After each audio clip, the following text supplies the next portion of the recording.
Jones.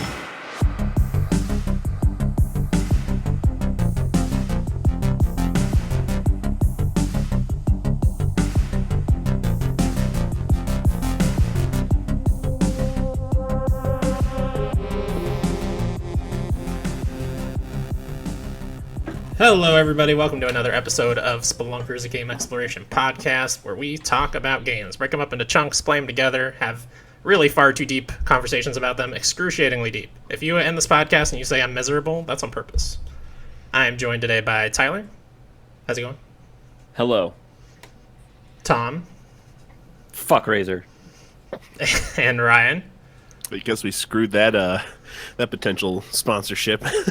Yeah, I was no trying Razor not to sponsorship. burp during mine, that's why there was a pause. Look, I gotta burp again. Tom, you look different than normal. You're more animated, I'd say. Yep. I fell in whatever it is in Who Framed Roger Rabbit. I was gonna make that joke. Son of a bitch! I was gonna make that joke. The dip!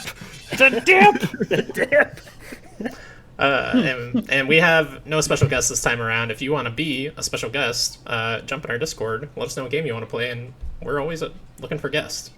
And then start swearing and do We're also poorly looking timed for jokes. comments. We're looking for emails. We're looking for anything. If you want to just write into the show, We're just you should looking do for that. love here, man. We just want to be loved. Just hang out and drink some beers with us. Yeah, we have a hangout channel on there where we just hang out and play games and act stupid. Well, that's just all the time. So that too. But now we're doing it in a chat. Yeah. So this time we are playing East 9, the newest game in the East franchise. This is a really long-running series, but I think most people have probably only heard of the last one, East 8, and East Memories of Celceta, and then this one, if you've heard of any of them. A lot of people haven't even heard of the series at all. Let's start by talking a little bit about each of our histories with the franchise. Tom, I know you have some history. Oh yeah, I played what was it called? East on the Sega Master System. Some sort of tower, and I remember as a kid getting lost in this fucking tower and just getting like excruciating pain thinking about where the fuck I'm supposed to go, and I never finished it because I got lost in the tower. Otherwise, animes, everything I've watched, they're fantastic. Soundtrack is always on par for East games. Just nice metal and stringed instruments. I love it. Yeah, sweet. Speaking of the animes, I didn't know there were like full-fledged animes, but this game does not have like an anime intro sizzle reel at the beginning, which incredibly disappointed because What those a are always shame. sweet. Ryan, you have any history with franchise? Nope. First time I even heard of it was when was it you or Tom brought it up as a potential dive game? Sweet. Yeah. Enjoying Tyler, you played any of these before? I've never played any of them, but I saw a lot about East 8 when that came out, and I saw good things about it, and I always was looking at it on the PlayStation Store, like, should I buy this? Will I be into it? I play a lot of RPGs, especially JRPGs, so it's surprising I haven't dived into any of these, so this is my first one. Cool, yeah. I played Memories of Celceta on the Vita, and then I just played East 8 this year because I wanted to play it before this one, which the stories, there's like a couple references to East 8 in here, but the stories are mostly pretty unrelated outside of the main character being the same. And then Doki Yeah, I think it is says if you play the last two, it would actually import like stuff and get items, I believe. Yeah, you just like in the get beginning. like a free item. So I had an East 8 save, so I got an old seal ring, which is actually pretty good. Crit rate plus 30% and strength and defense up by 15, which is pretty strict. That's sweet. pretty fucking good. Pretty good. Yeah. But yeah, that's all you get. It's not like story stuff it's importing or anything. Yeah. I'm not sure what you get from Memories of Celceta because that save was on my Vita. Rest in peace. Yeah, rest in peace. Now there's one I don't play. Play my 3DS plenty. I don't really play my Vita. Mhm. Okay, so before we even get into the prologue, we played up through chapter 3 here. We'll get into all that. But a note that I had right off the bat is there are so many difficulties to choose from. What difficulty are you guys playing on? I'm playing on normal. Yeah, normal. Normal. Yeah, I'm also playing on normal. We're all basic bitches here. I probably will up it if it. Yeah, because you can up it while you're playing it. So far, I've literally used one item in battle. I've used one potion, I think, or Yeah, it's some very sort of healing easy. thing. Yeah, it hasn't been too challenging. East 8 I played on normal, and it did get a little bit challenging towards the end, but definitely, like, you should just up the difficulty if you want it to be harder. Lunatic, this is the first time they've ever added Lunatic difficulty, which basically just says in the description if you're a masochist. Yeah, if you act like that all the time, that's the difficulty you should play. You just, like, get one shot. One thing I don't like about Ys's difficulty is if you turn up the difficulty, you get less XP. That's one of the ways they make it more difficult, and that's just never fun. That But sounds asinine. Like, you Yeah. usually Yeah, it would doesn't get make more any XP. yeah, that's what I'm saying. It's very dumb. Glad I picked normal then. And then an option it gives you when you load up is to enable footholds in challenging movement sections. I don't know what that means. Did you guys enable that? I did, not knowing what it meant. I don't know. I don't even remember that. Yeah. Yeah, I don't know. I didn't enable it, but I haven't like fallen off a lot of ledges or anything. I have no idea what that is. Just an interesting thing. There are even more accessibility options in the menus. It goes even further than just the foothold thing. There's another option deeper in that, and another But like a selection foothold, of options. how? What is the foothold? I haven't encountered anything that seems extra. I should turn it off now that I've explored a little bit and see if anything looks different. Yeah, for sure. I wonder if that Yeah. has to do with like the abilities and getting around. Like maybe there's just fewer of them. Oh, yeah, maybe. Like maybe like access points for like the hook ability and stuff like that. Maybe. Yeah, that would make more sense to me. Anyways, anybody else have any more preamble to talk about before we jump into the sucker?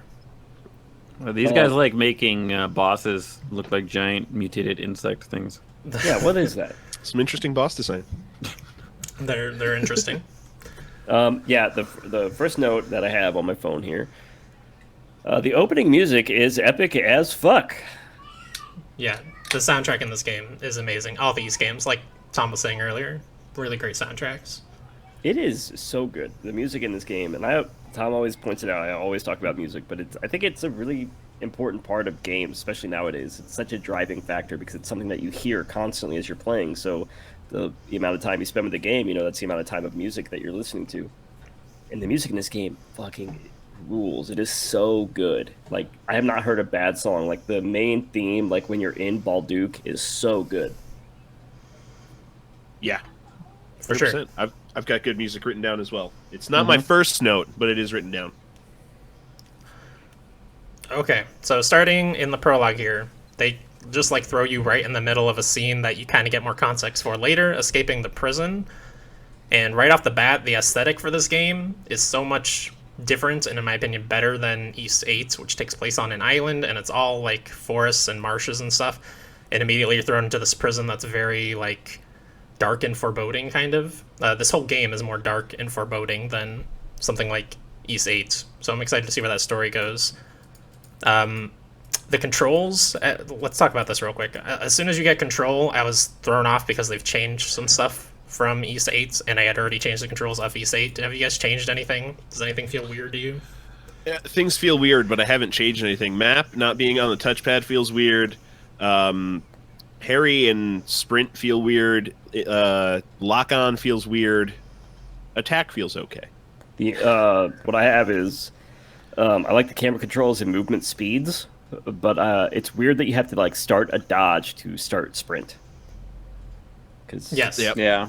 it's like you have to do that dodge roll and then you start sprinting, and that doesn't make sense at all. Yeah, you can But assign them to I do... love the speed that you are able to move. So fucking good, because I hate games where I feel like I'm just bogged down, like I'm wearing like muddy, watered down shoes and like a wet diaper. You know what I mean? And, like, Yeah. I wear that pretty weightless regularly. game. I know exactly what you mean. I thought you would. Yeah, you can assign dodge and run to different buttons if you want to, but a lot of the buttons are like assigned to things that are question mark, because there's stuff that we haven't seen yet. It's not bad. Like, it works. It's just weird. I've never really seen that before, but it works fine because I like the dodge. The dodge is fast and fluid, and it gives you a couple extra paces on top of the run. So Yeah, No L1 to dodge felt odd to me, so I switched it to what Issei has, which is square to dodge, and I think square is attack, so I have that on X now, and jump on circle. I that don't- sounds gross. I like it much I better. just got used to what the controls were. and Yeah, got I like feel I of it. like the controls. I think the controls are good. I think that's fair. It's weird to get used to. Yeah, I'm still weirded out by them, but I've grown into them. I could not grow into them, probably because I literally just played Ys 8, so I just wanted Yeah. it to play exactly Yeah. like that. Yeah, that's fair. Attacking on X sounds so bad though. How do you Well- jump? How do you jump? Circle. Without pants on. You stop it. Stop. Stop him. Also, the camera starts inverted. You have to turn it to, in the menu, it's inverted to get a normal camera, which Yeah, I is didn't not like something that. I've seen in a long time. I think mine's still inverted. Oh no. How could you, Tyler? Do you play Why? games inverted normally? You goofy I bastard. can. It just. I mean, you Oh, get used to you it. can't switch back and forth. That's ridiculous. Your brain is broken, sir. Yeah. I'm ambidextrous, dog. I can do whatever I want. And then we get into a little bit of combat here. You get your sword from a chest and all that. How do you guys feel about the combat early on here before you get any abilities or anything? Very bare bones. Yeah, it's just hack fine. and slash. Yep. Yeah, it's very Um, simple. It was nice because I've never played this game before, but I played Ni no Kuni 2 a lot.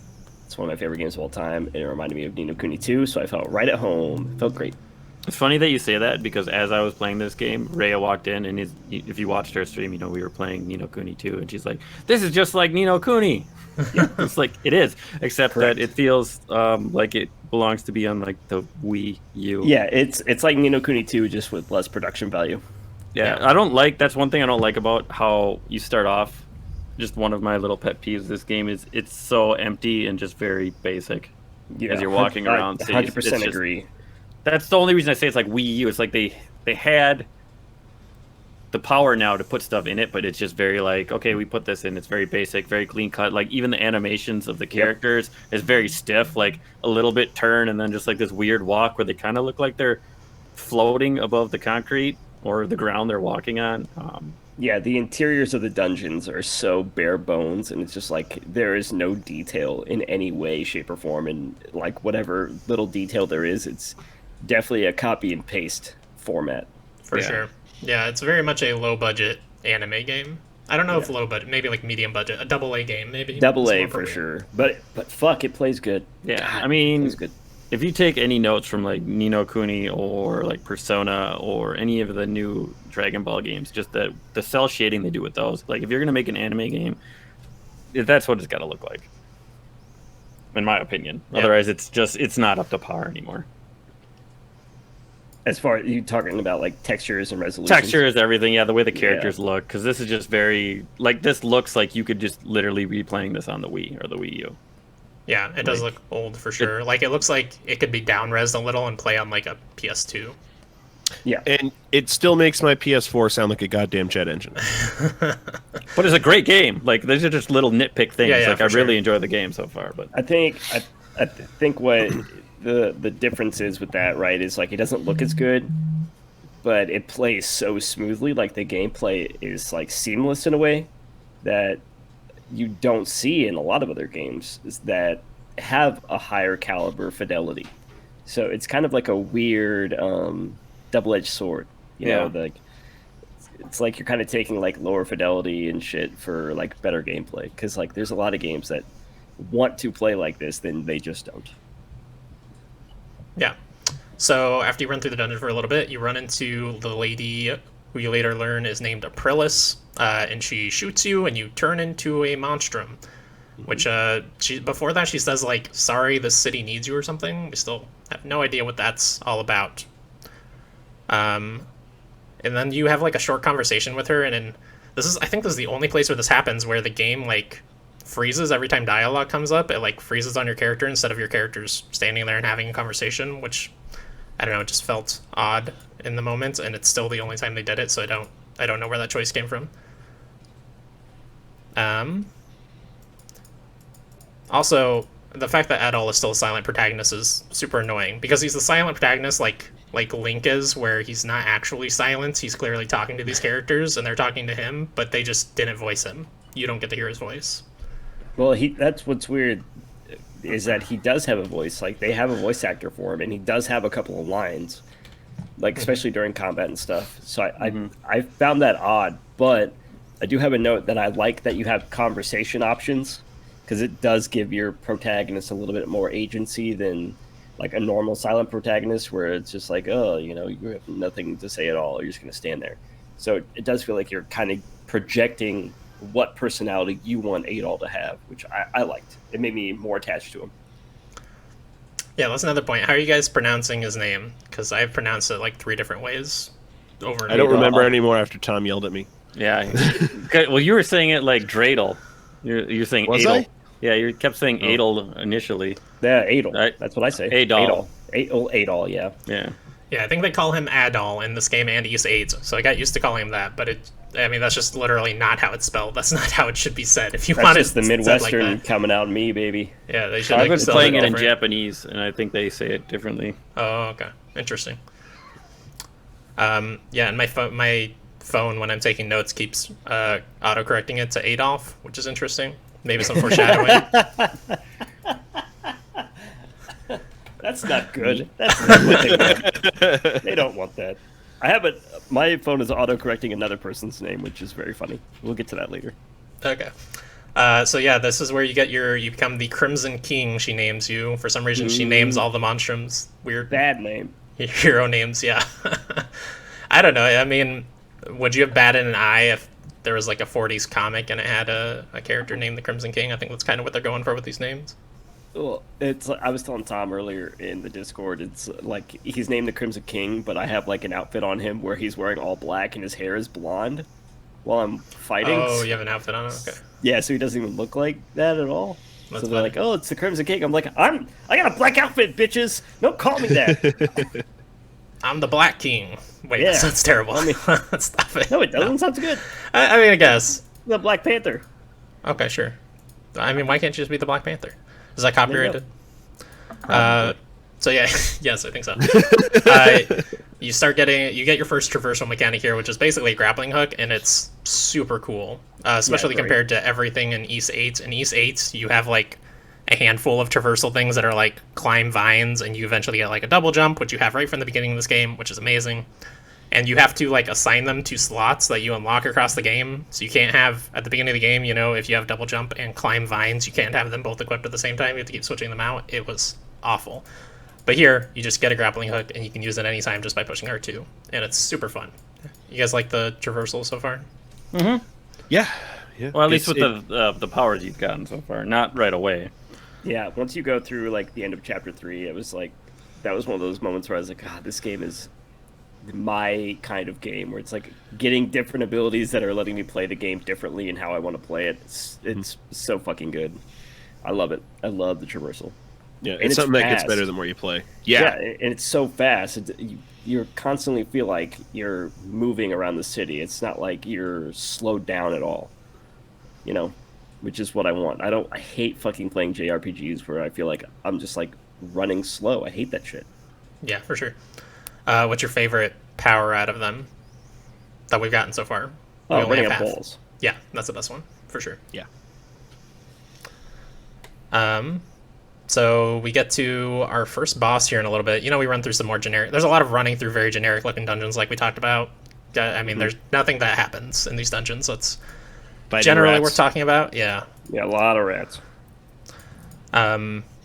So we come to our first boss battle against what is essentially a big toad. I don't have his name written, but he's a big toad. That's his name. His name is Big Toad. Oh, is it? Nice. The very first one is Mantito. Frog beetle is what I wrote. Oh, frog beetle. Or main Tito. I don't know. I can't read my handwriting, but it's like a frog beetle. That's what I wrote down. A shot of Tito's, got it. Cool. So the thing that stood out to me here is the boss fight UI is way better than it was in the last game. It was very like in your face in the bottom left of the screen in the last game. It's very small at the top of the screen in this game. Like, I don't like that they don't explain to you what the stun bar is, but you can figure it out pretty quickly. The bar under his name, you feel it, and he gets stunned for a little while. It's very subtle and nice looking. In general, this game's UI is very subtle and nice looking. Like the numbers that pop up over enemies' heads when you hit them, they're just very small. They go away very quickly. They're much more in your face in the previous games. You guys have anything to say about Big Toad? Bitch was easy. Yeah. Mm-hmm. Yep. Is this the point where you learn the flash dodge? Can you start doing that at this point? Yeah, the dodge and the... In the think you can. Guard, The flash, guard. flash guard. think so. I really like Yeah. those mechanics. I like being able to slow down time and get those couple of hits by getting a perfect dodge. It reminded me of another game we played recently. I can't remember it though, but it just was fun. I like that shit. For the show or Yeah, Surge? maybe. I don't know. I just feel like we have all played a game here recently where there was another mechanic like that, where like you got a perfect dodge and a slow down time. But I might be stupid and high. I don't know. Yeah, that's a good point. I also, a few mechanics they've changed here that I like. Your SP is constantly filling your skill points that you use for your skills. In the previous game, you had to like get attacks off, and it's weird because they have this animation where if it's the first time you've attacked in like 5 seconds or something, you do a spin attack, and they still kind of have that here, but you get a ton of SP for that in the older games. So really, you're just standing for 5 seconds, attacking, getting some SP, and then standing for 5 seconds, or running around, whatever. And that's how you get SP quickly. And this, it's being produced at a pretty steady rate, and you get like the same amount for any attack basically. So you should always be attacking the enemy. It's much more engaging. Yeah. And then we're headed into chapter 1. The last note I have is that I'm glad the game is mostly voice acted.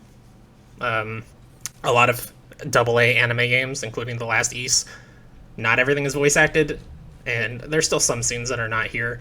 But also, in the last game, they would randomly switch back and forth. It'd be like one line is not voice acted, and the next one is, and the next 3 are not, and then one is again. And it bugged me so much. I would rather they just have none or all. I do have a question for Ryan before we move on. yeah.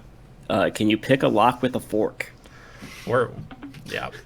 I actually had this question with Tom while we were going through with a later section where you also do with a wire. Yes. And I said, with a wire, I don't really see a way of doing it, but with a fork, I could make it happen given enough time. Depending on the lock, though, correct? Yeah, I could. Yeah. I mean, with that kind of lock, it's either going to be more than likely either like a lever lock, a warded lock, or a pin tumbler lock. And any of those 3 with a fork, I could give enough time, but a wire is never going to have enough tension to do what it needs to do or become the tools that it needs to become. Yeah, I had that exact question coming up as well, so I'm glad you asked that. Ask a locksmith. I would have, but I already discussed it with him. So I figured I'd wait till one of you asked. All right. Save it for the podcast. Well, it's kind of like while it was happening because he was sharing his screen while he was playing. Not the And you're fork, like, but I "Can think you it was do the this shit in wire. real life? No. Fake. This game sucks now. Yeah, Hate it. not realistic. So now we come to Chapter 1, The Monstrums of Balduk. So it cuts to 10 days earlier. You're standing outside with Dogi. That's how you pronounce his name. Dogi. I can't believe that's an I actual hate name. his fucking name. It's so stupid. The names in this game are wild. Yeah, we're going to get to another real good one here in just a minute. The names are fine. It's just this guy's name. This What? guy's name's Yeah, Oh, no, there's a worse one coming. Shitlard is much Yeah, better. Shadowlard, exactly. His name is Shitlard. It's so bad. Shatlard is fine. Shadowlard. Shadowlard. I still laugh every time they say that name. Better than Dogi. Hottest take on this podcast, Shadowlard is a fine name. All right, name your kid that. Let's see how that goes. Well, I was calling him Shitlord. But, Yeah, exactly. It's a bad name. Well, it's not a When I- fine name. When I read it, I read it as Chattelard. See, so when I was, because I'm playing this on Japanese, and I'm like, oh my god, I'm not going to know how to say this guy's fucking name. So I'm waiting, like, intently for them to say his fucking name so I know how to say it. And I'm like, no, that's not right. Turns out, yeah, that's it. Yeah, he's just a Shatlord. Yeah, no, his name's terrible. I can't stand it. I got used to Dogi, I guess just because he was in the last game as well. I did not. I probably laughed a also lot. hate Dogi's character design. So his Really? name and his face both annoyed. Oh my god. Really? Yeah. Okay, so I probably just have some serious God, what's the name? God, I can't remember the name of the complex or whatever, but Stockholm Syndrome? yeah, Stockholm Syndrome Yes. from the last game because he looked fucking awful in East 8. I'm gonna send you guys a picture. But I like that's it. Dogi. I think his name. Yeah. No, you don't. I think he looks fine. No. He looks. He's such a generic, like, I don't love ponytail. him. But you over here feel like you want to punch him in the face if you got to meet him. He has like hair. I'd have a pulled beer back with Dogi. ponytail. You're telling me you wouldn't have a beer with Dogi? He's a nice gentleman. I just don't like his name or face. I Judging doesn't books match by up their to me. covers. Judging books by their I don't covers. know. No way. No, I'm not judging books by his covers because I got to know him over 3 chapters, and he's fine. Sure. Okay, let me look at this. Yeah, I sent you all a picture. I'll put You it in need the a video. live reaction to my. Here, what does my face look wow. like as I look at this picture? I'll tell you what. East 8, handsome man. That's a handsome man. Look at that vest! He's Oh wearing my a God. stupid vest. Ooh, Someone man. He's a handsome from this man. call. All right, so okay, nobody's watched Skate the Infinity, but he basically Yeah, he had green hair. Hold Looks on, like Joe. I watched the first episode. Okay, so that looks like Joe. Okay, I don't know who Joe is. Okay, well if you watch the intro, he's the chef that's a skateboarder. It comes Oh, right okay. after the cherry blossom. Okay, Yeah. I do know what you're talking about now. Yeah, because it shows him as a chef, and then it transitions to his Yes. skateboarding gear. Yeah. Yep. Correct. He does look like it. So he looks anyways, cool like that. I like that East. anyways, design. Dogi's great in East design looks 9, like terrible in East 8. We can all agree. no, no way. Yes, we can. It's I would let East 8 Dogi take me out to dinner. East 9 Dogi. What about after dinner activities? Maybe with a bottle of wine. I mean, he's got a hell of a six-pack. yeah. I'm not gonna tell him no. I mean, he's got no shirt on already, so If he's paying, I'm not gonna have a shirt on. Draft punks, draft the top punks in games. Invite Tyler on. He's down. So now we meet Mr. Shadowlord, and they shit lord. yeah, Mr. Shitlord, and they arrest Adol because they suspect him of some crap. I don't know. He's always getting arrested by people in these fucking games. And then Shadowlord is apparently some weird super speed man. He's like Quicksilver. Immediately dashes behind you and karate chops your neck really awkwardly. And then he says some shit about I give you 15 points or some crap, which he does throughout the game so far. What the hell is wrong with him? I don't know, clearly I he's grading you. Yeah, I liked his character. I thought he was cool. And I think he's the dumbest character in the game. Yeah. He's interesting, especially once we get into chapter 3. I think he becomes really interesting. I don't know. I'm excited to see where he goes. He's going straight to I hell. hope we get to kill him. Yeah. I'm excited to see Hell too, though, just personally in life. Yeah, we're all going there. I mean, I pre-ordered tickets. So then we go to Balduk prison halls, and we're in the this is right before the escape. This is all flashback right now. Like I said, 10 days back.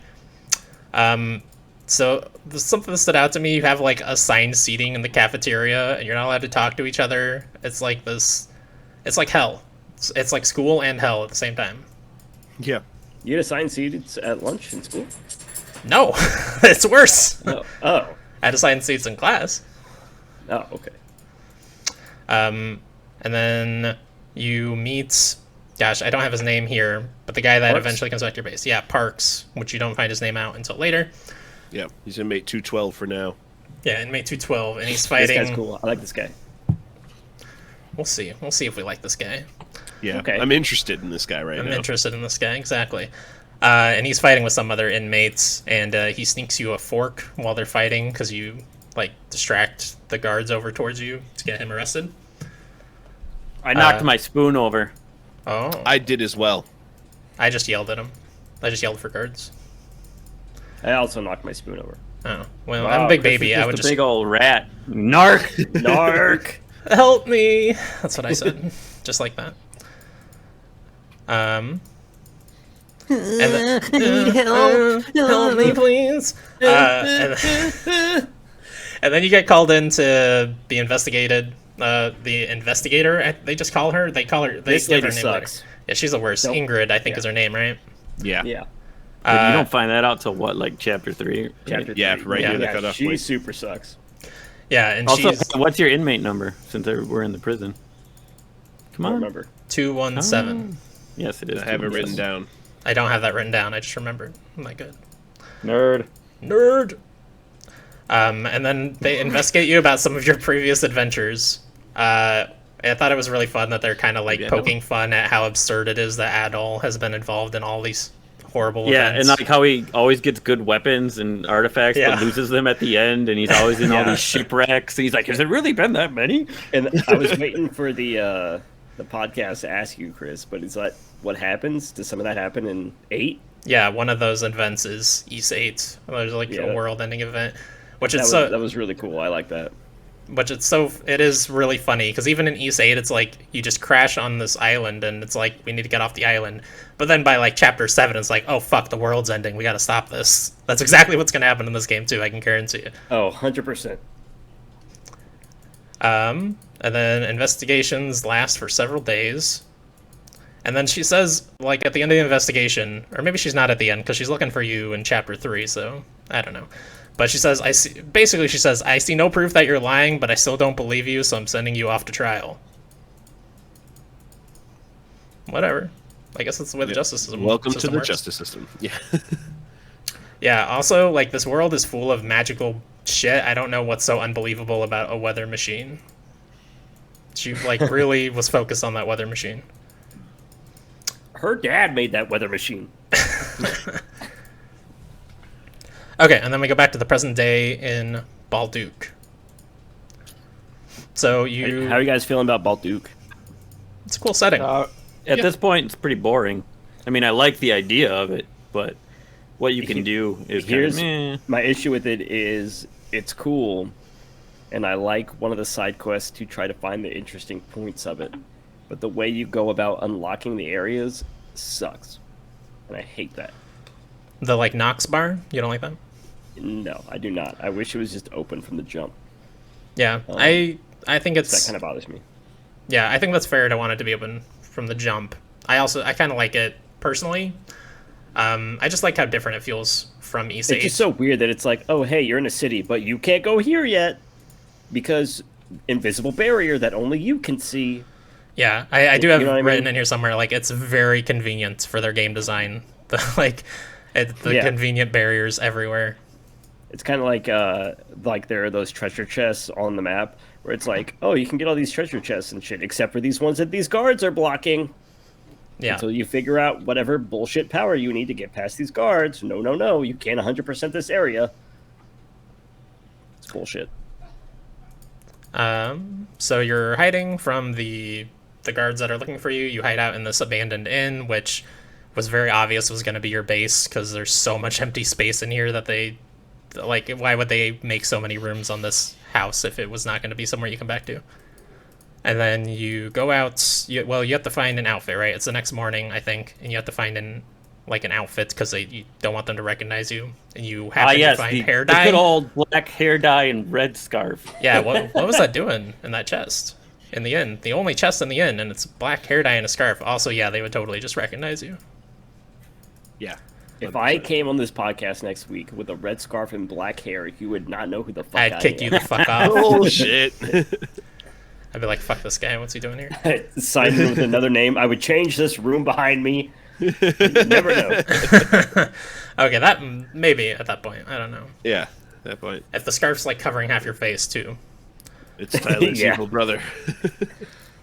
And then you go over to the notice board and you get a little bit of dialogue here that I think is interesting. It seems like a lot of the people in the city kind of support the Monstrums, even though up until now you've only heard that the Monstrums are these terrible things that want everybody dead.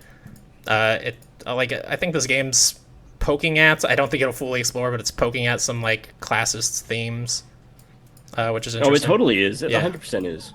Yeah. Especially in this chapter. Yeah.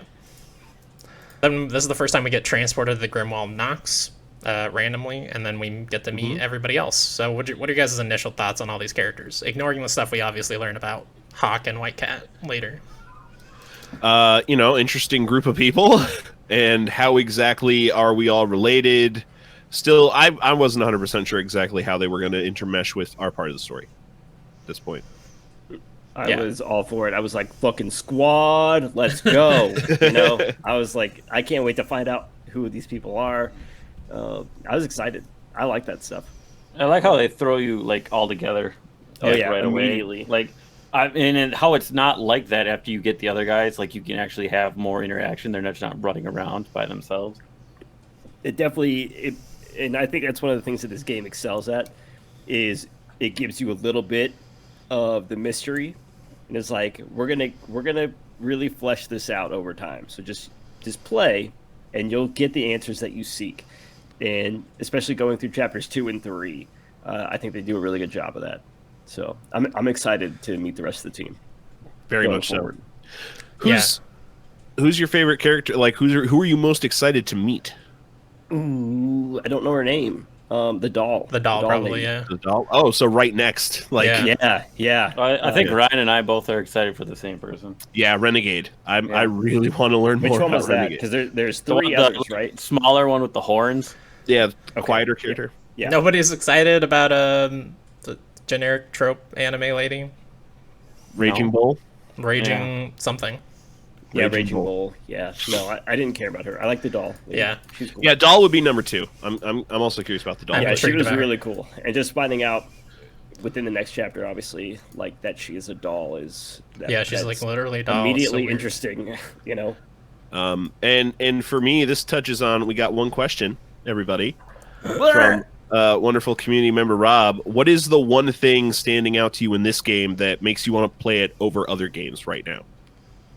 Valheim is what he's referring to. Somebody said they wouldn't play that. For me, it's the characters. Like, I am so excited to learn more about the characters that they have set out in front of us. Like, I want to, story to a secondary degree because of that, because obviously the characters are intertwined with it. But I almost care less about the story and more about learning who these Monstrums are and their parts to play. Every time we get revealed more of the Monstrum, but then the person who's behind that persona it's so much fun. I really dig it.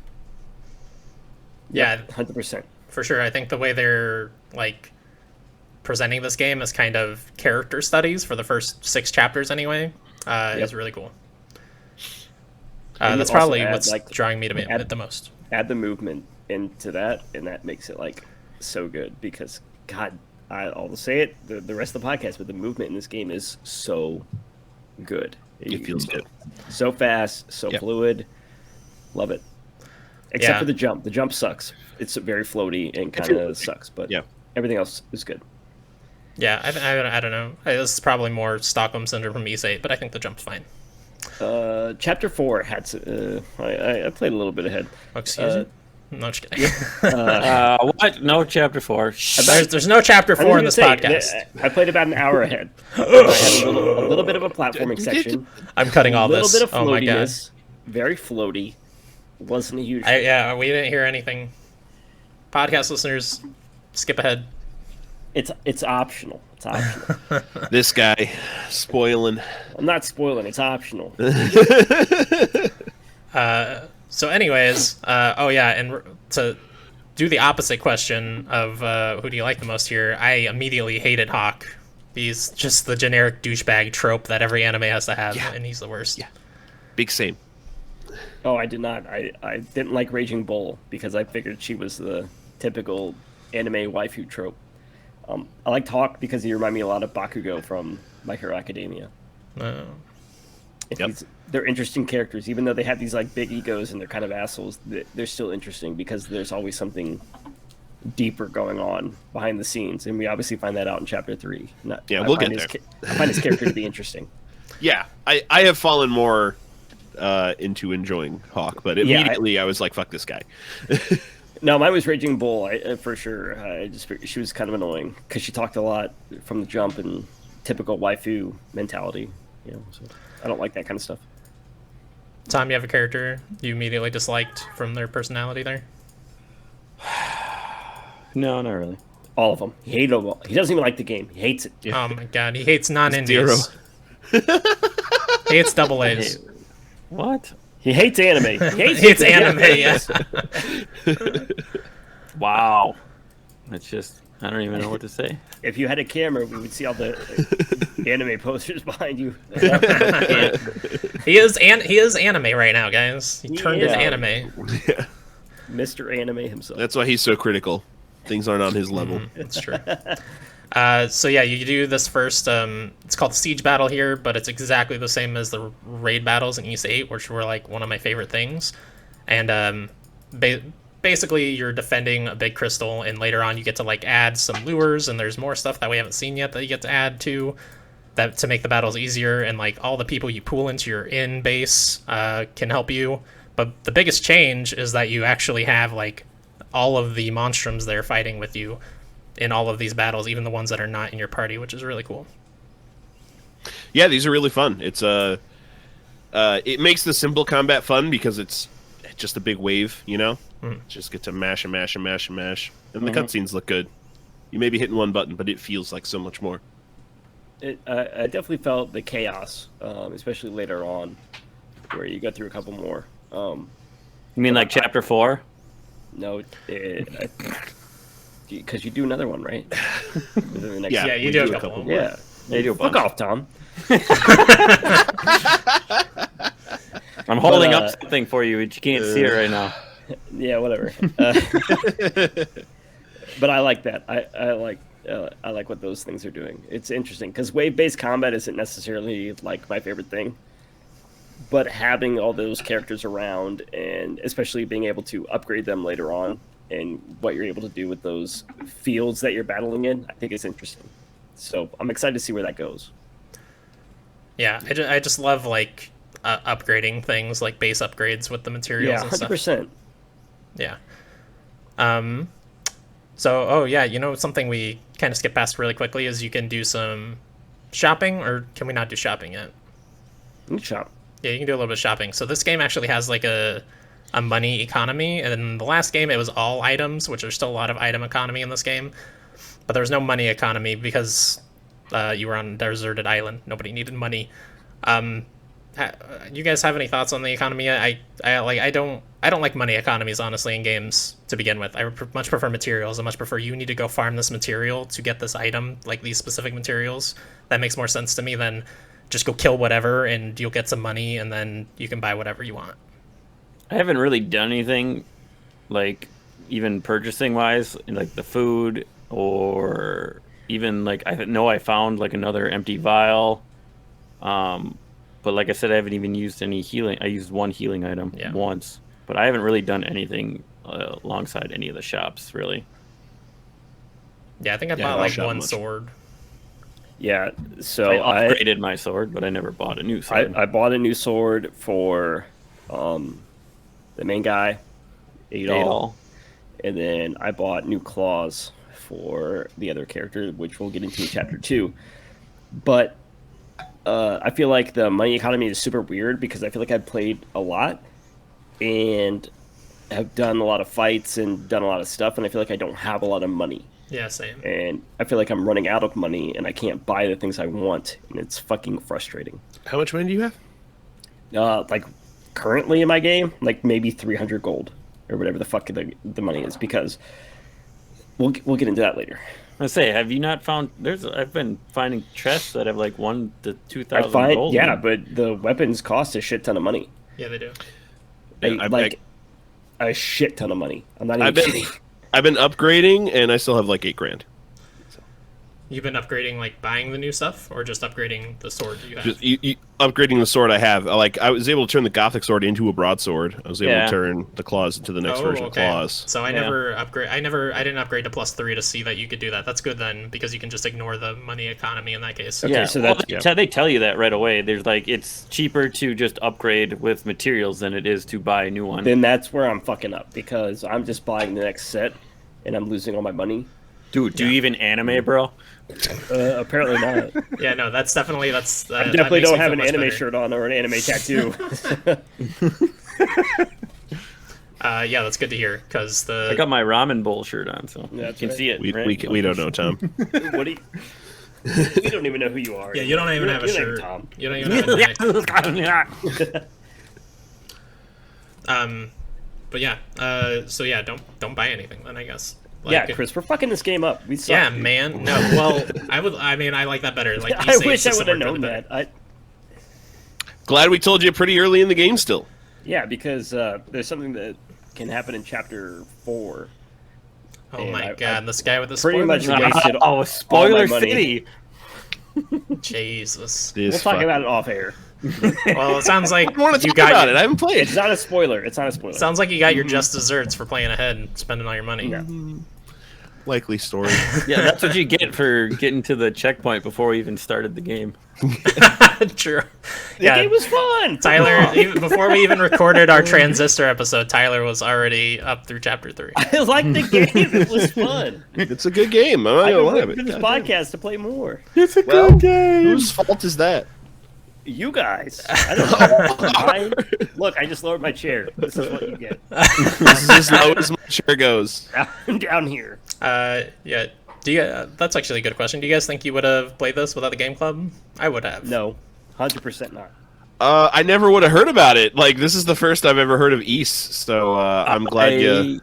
I probably would have got it when it would have been on sale. Yeah. That's fair. Like I do that with a lot of anime games It Yeah. depends. or RPG I mean, ones. I could see Chris persuading me to play it. Because Chris and I seem to have very similar tastes in games. So, I could see that. There's a chance. If you guys would have pointed it out and got me to look into it without the podcast, I might have. But my schedule's so busy lately. Valheim. Yeah. Just Like it looked enjoyable, but I didn't know exactly how much fun I was going to have until we started playing it for the podcast. This is a blast. I'm really digging this game so far. Yeah. Okay, so in the story, we finished our first siege battle. There's a little scene after every siege battle where Aprilis says some cryptic shit that I don't understand, and then shoots a gun, and it ends the Grimwald Nox. You can skip those.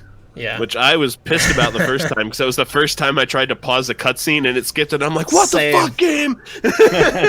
Same. Yeah, my mom was coming home at that exact moment, and I was like, oh, pause the game real quick, say hi. Oops, I skipped it. And then I looked it up on YouTube and was like, well, that wasn't fucking worth watching. Dude, same. Exact same. It's in the YouTube cutscene movie. And I was like, well, fuck. And then you can pause other cutscenes. You can pause the more important ones. Yeah. But because the Aprilis one's kind of not identical every time, but basically the They same. mean nothing. Yeah. Yeah, they mean nothing. They at least skip those. Okay, so you head back to the inn and you establish your base here to start off chapter 2, the White Cat's Melancholy. Yeah, white cat. White Cat. Yeah, big fan. So you start the chapter off heading off to Pendleton, because apparently Pendleton visits the prison frequently, so you're looking for clues on like what's going on at the prison and how to get back in to investigate it. So here's the part where you can kind of run around the central area. This is probably where I first started doing some shopping, like looking at the shops at least, and getting mad about there being a real world economy, or real money economy, real world economy. You can spend Real money economy, damn you. Hell yeah. And now we just learned that we fucked that all up, so Yeah. now we should ignore that. There's a guy you can talk to here who tells you about landmarks. Every 3 landmarks you get, he'll give you a reward, which is cool. Like that's something I love about East. I think I have this note further down, but like it rewards you for everything you do: map exploration, finding landmarks, finding those little petal things. Everything you do in the game, there's someone you can talk to somewhere that will give you rewards for doing it. And I think that's one of the things I really like about the game is you can open up the map and kind of see like a checklist of like what you need to do in this area to 100% this section of Balduk.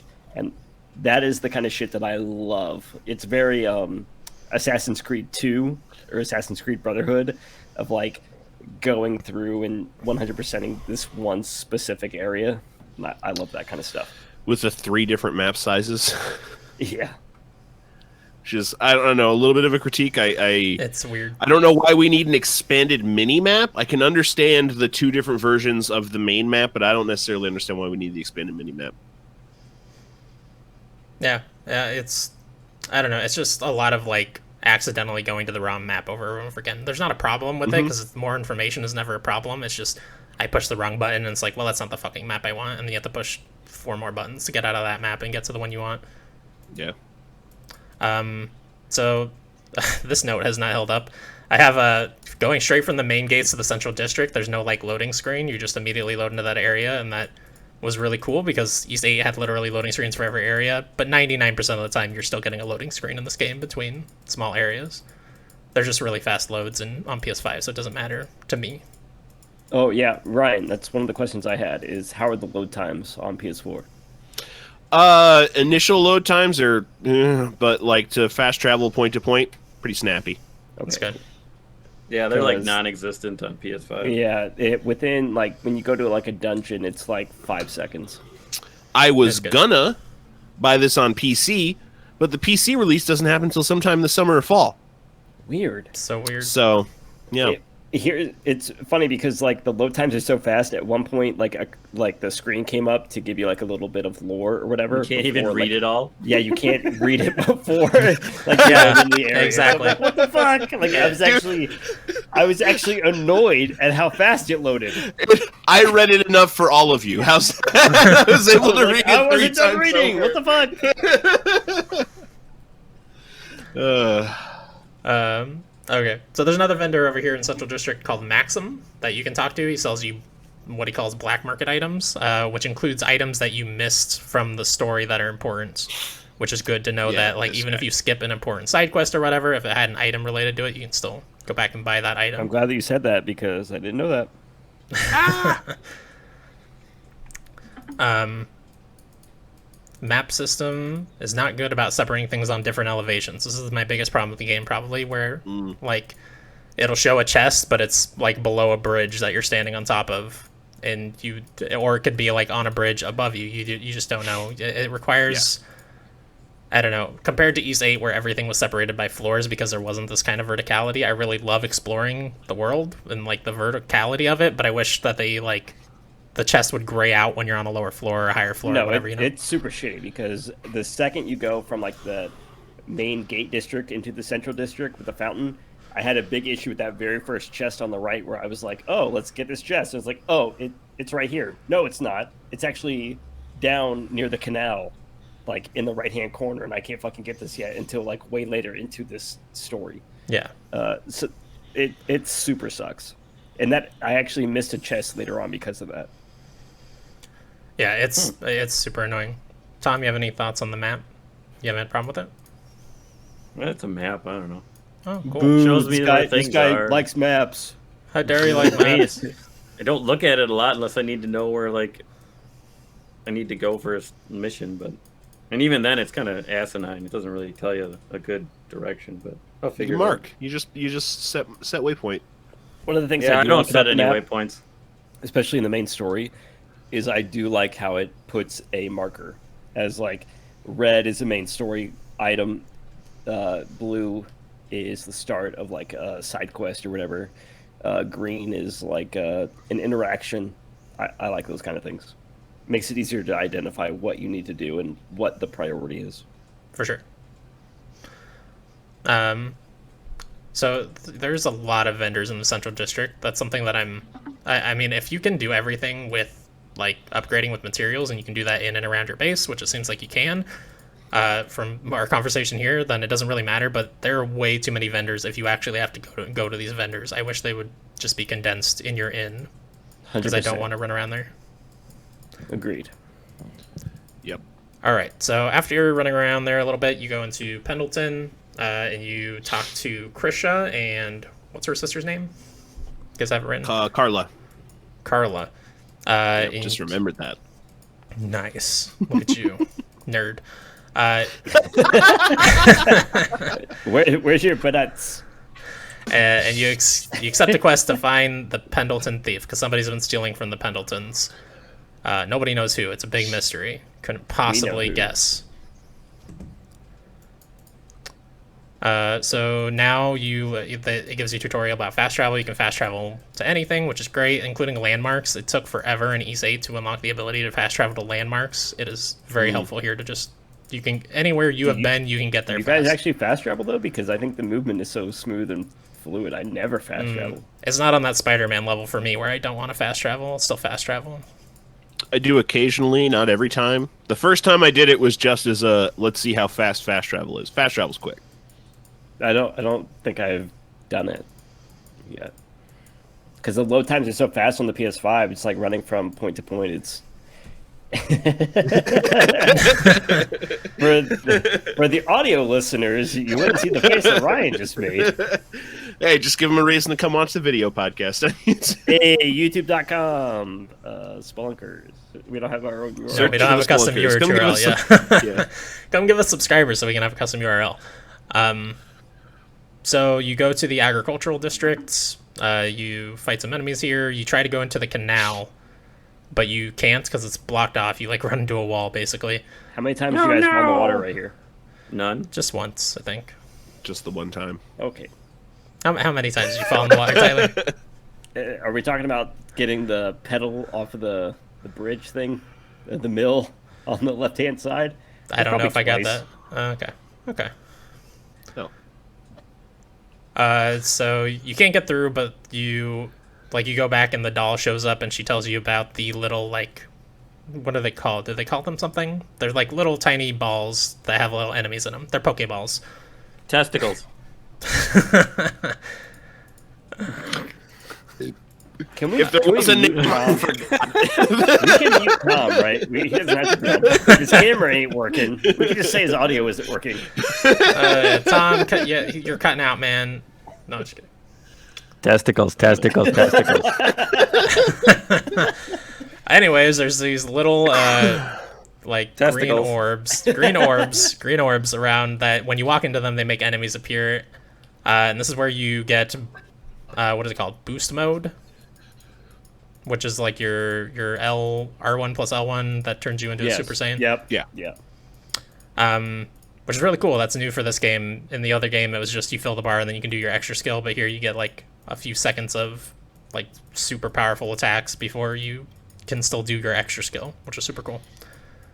So the doll basically pops up and explains, oh, you need to take out a bunch of these things to make a really big one appear, then you'll do a siege, and that's how you clear out the paths. Which I'm kind of confused about lore-wise, that they all have to take out these same sieges over and over again for each one to unlock the path. It just seems very bizarre, but Aprilis is a slave driver. What do you want?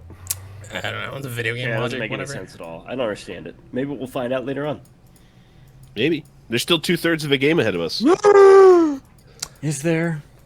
There is. Roughly. Yeah, and this is the part where you talk to the doll for a little while and you find out that she is like legitimately a real doll, like IRL, who got Which animated. was the moment I was like, I need to know more about this character. Yeah. Yeah, that was the moment where I was like, you're the most fucking interesting character out of all of them. I'd like to know what the fuck happened with you. Yeah, it's odd. Like, how did Aprilis choose this doll to be one of her like warriors or whatever the hell she's planning, whatever the fuck she's doing? Who knows? We know where she took some inspiration from, Chris. Do we? Is it a sex doll? I don't know. You guys are Seven making weird deadly eyes. sins. Go third. Bloodborne? What are you talking about? Oh, okay. That's fair. Bloodborne. Yes. Yeah. The I'm a level up doll. lady is a doll. Who? The level lady up. that levels you up. The lady that I killed with my tentacle hands on accident. Yeah, and then Yeah, she that just one comes back. Bloodborne's it's not a fine. good game. You get the hell off this podcast. This is gonna be like for the entire Quick, life of this join the no podcast. camera side. Let me shut my camera off, quick. Oh no. How's that for a podcast? You're ruining Chris's video. I'm back. Anyways, now we do a second siege. We do a second siege, and then we go to oh god, it's everything's off the Also, rails. wait. We didn't talk about the most important part about What this is that? game. Is Ryan's love of the anime boobs. Jesus Christ. we skipped over Iron Bull lady. That wasn't even the boobs. Oh, that wasn't even the lady. We haven't even gotten to her yet. Yeah, Jesus Christ. Well, which lady's boobs do you really like? This is Yufa. The lady that works at Dandelion, right? Yeah. Yeah. Oh. Which I have thoughts about that bar name. Yeah, that's an awful bar. Oh man, I can't wait till we talk about the main guy. I love him, dude. Yeah. He's so cool. Hey, yes. Yeah. He's so awesome. I love him. Well, let's do it in that's- order. So, Chris, That's where like were the we? end of the chapter. We're at the Tranquil Underpass. So you go to the Tranquil Underpass, which is a dungeon. This is like maybe the most unspectacular dungeon. It's just a lot more sewers, same as the last They've dungeon. all been like this though. Yeah, they're all pretty like this. unspectacular. You fight what's his name? Beelzebub. Beelzebub boss. I did Something like like this that. boss fight. I thought the boss fight was fun. Talk Wait, about the what are boss we fight a talking little, about? because I don't even remember this one. We're talking about boss battles. This is what happens when I drink for the podcast. This is what happens when he has no camera. Yeah. What? Oh, Gizelbub, I think is what I have written down. Beelzebub. I'm Okay. shirtless right now. Maybe. I'm completely naked. God help you if my camera suddenly starts working. I'm definitely not standing on my chair T-posing Oh, I naked. dropped my mic. My mic fell over. Oh no! This is a professional operation, everybody. My mic fell over, and then my mic And fell onto my this is what you should keyboard join and locked my Discord. screen. This is the reason to join the Discord. All right, can you hear me? Am I live? Yes, we Yes, got you're fine. Wait, who is this? Could you hear me? My You know I screen don't got speak locked. Spanish? So, Beelzebub. How about that Beelzebub? Gizel. Nobody Still, cares. at this point, the combat still hasn't really like warmed up. Or wait, are we fighting with Krisha yet?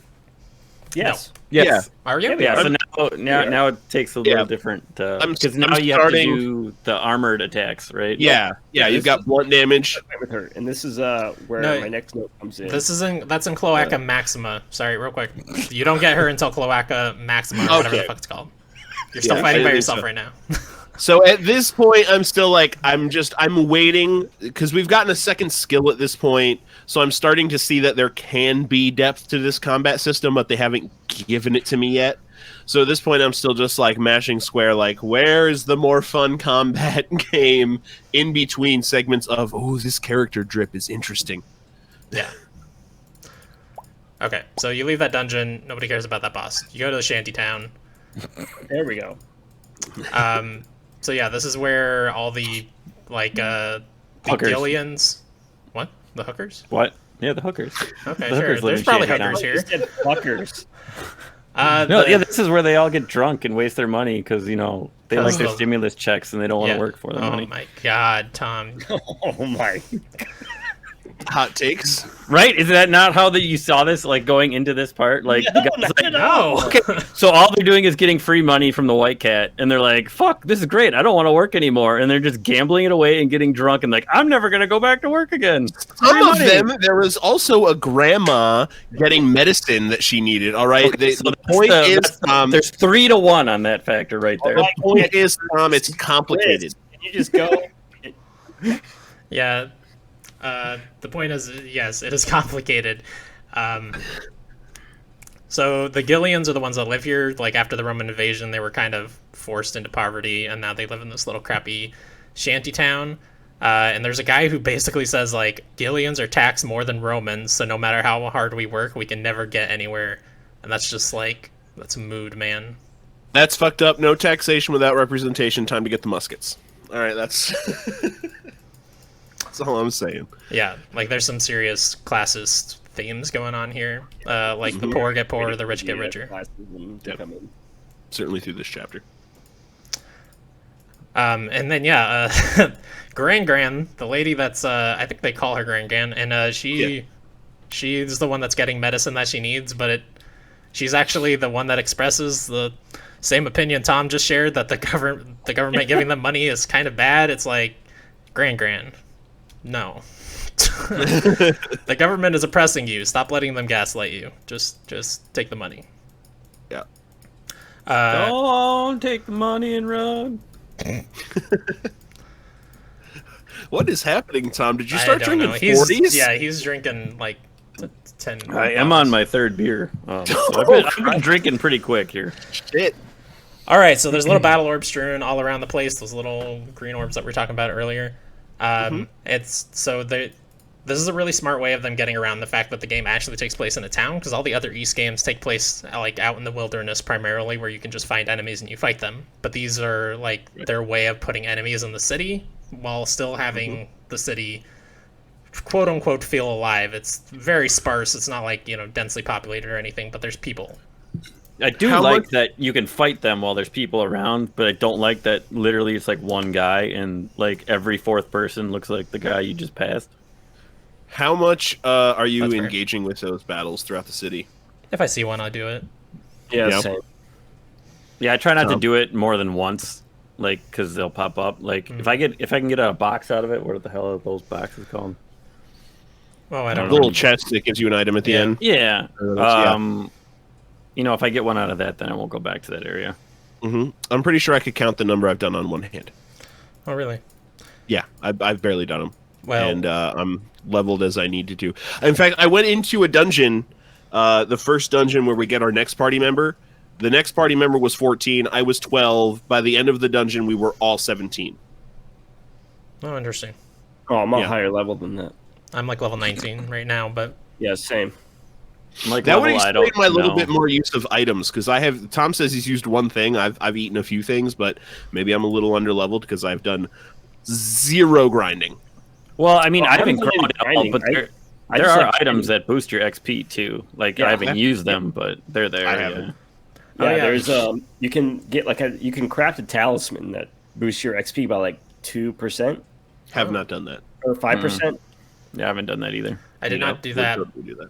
But I also did- have a hard time figuring out what the hell my level is most of the time because it doesn't make it very obvious. Like when you level up, there's like a small little fanfare, but it's like in the bottom right hand of the corner. It just kind of pops up quick and then it's gone. It pops above your head in combat, and that's all I really noticed. There's so much flashing and other dancey stuff happening. I don't really pay attention. It's not important, I don't think. Yeah. Honestly, like Yeah, I mean, nothing has like, mattered. Like I haven't felt like, oh shit, I'm fucked here. Yeah, I'm not being facetious at all about it. Just truly, it's one of those things where I feel like it doesn't matter. Where you are able to make it through the combat regardless of what skill you are. You know. Yeah. So the white cat is giving money to the people, you find out, and yeah, like some of them are talking about, oh, that like they're very ungrateful. Frankly, they're like, oh, that fucking they're bitch the needs worst. to get back here and give us no more fucking money. What the fuck is she doing? Not giving us. I money ran out right of now." beer. Yeah, exactly. I didn't. Those guys can go to hell. But I think, by and large, people are using the money for good. Tom. Okay, out of the people we've talked to, 3 don't want to work anymore and are mad that they don't get the money anymore, and Grand's the only one that was fucked. Dudes who were like dickholes talking about gambling and shit. Okay, Yeah. did you not do the side quest later where it's the 3 of them that for the There was a flower third shop? dude. Yeah, There's a third dude. there's the third what? dude. This is probably the one you skipped and were mad about. No, I skipped that one in chapter 3. There's one dude who's just lazy, one dude who wants to not work, like quit his boating job, and then a third dude who wants to gamble and drink it all away. These were side quests. Well, it was part of one side quest. No, I you think. you meet all 3 in the first time, but like there's Yeah. part of the side quest you go like you give a flower to each of them, Yeah, for the And, flower like- shop part. yeah, and turn them around and be like, oh, I'm a great member of society now because I got a flower. Oh, maybe this is the one I skipped. Except that one guy doesn't fucking care anyway, and he's all sad, and he just like walks away. He sees them all together. He's like, "Fuck those guys! They don't want to hang out." I did not do They that don't side want to quest drink. either. Oh, interesting. I just didn't see it You're pop the up. host. Wow. Maybe they should have put a fucking notice on the board. Yeah, that's what I'm saying. Like, if they ain't on the board, I ain't doing that shit. You know? Yeah, I mean I was that is running around, and it popped up on the map, and it was the flower shop. yeah that You is know the what? thing. Like I'm glad that in East 8 all of the quests were on that board. You do get a board later in this game that has most of the quests on it, but there's still a lot that's like you could very easily miss if you're just not paying attention to the map all the time. Yeah. Oh, and really? That's one of the things that's kind of frustrating is they actually have a time limit on them. So if you don't do them within the specific chapter that they are set in, you cannot do them at all. Yeah, like the short ones. It has to be within that one. Yeah, it has to be a short or a long, and that's frustrating as somebody who is very much a completionist in these kind of games, knowing that You fucked up. Yeah, more than that. It's nice that they let you know in some fashion, though. Yeah, but it's so frustrating because I can't go back and Oh, for sure. But there is, proactively fix that problem. You know, You Right. can't, but there's that. What I do like is there's that shady dealer that you can find, and anything you missed in the last chapter, you can buy from him. But like mentioned it. at the end of the game, if it comes down to it, like I miss a trophy At least Yeah. it's early on, Good. man. because I didn't- feel good because you missed that trophy. Hey, think about this though. At least it's within the first 3 hours. That you can easily like just blaze through it and just do that quest. But you get right? It's just Yeah. like, No, Yeah. I understand. I get what you mean, but also you're probably not going to go with the platinum because the platinum probably requires you to play through the game again on Inferno or Lunatic. East 8 required a second playthrough on Inferno. I was like, My fuck it. goodness. yeah, I'm 100% not going to do that. But I don't know. I mean, I platinum Nino Kuni 2, and that was a super grind. What is it with you and platinums, man? I love them. It's fun. They're so sparkly and shiny. Oh my If you like a god. game enough, you want to get the platinum. It's fun. I don't care.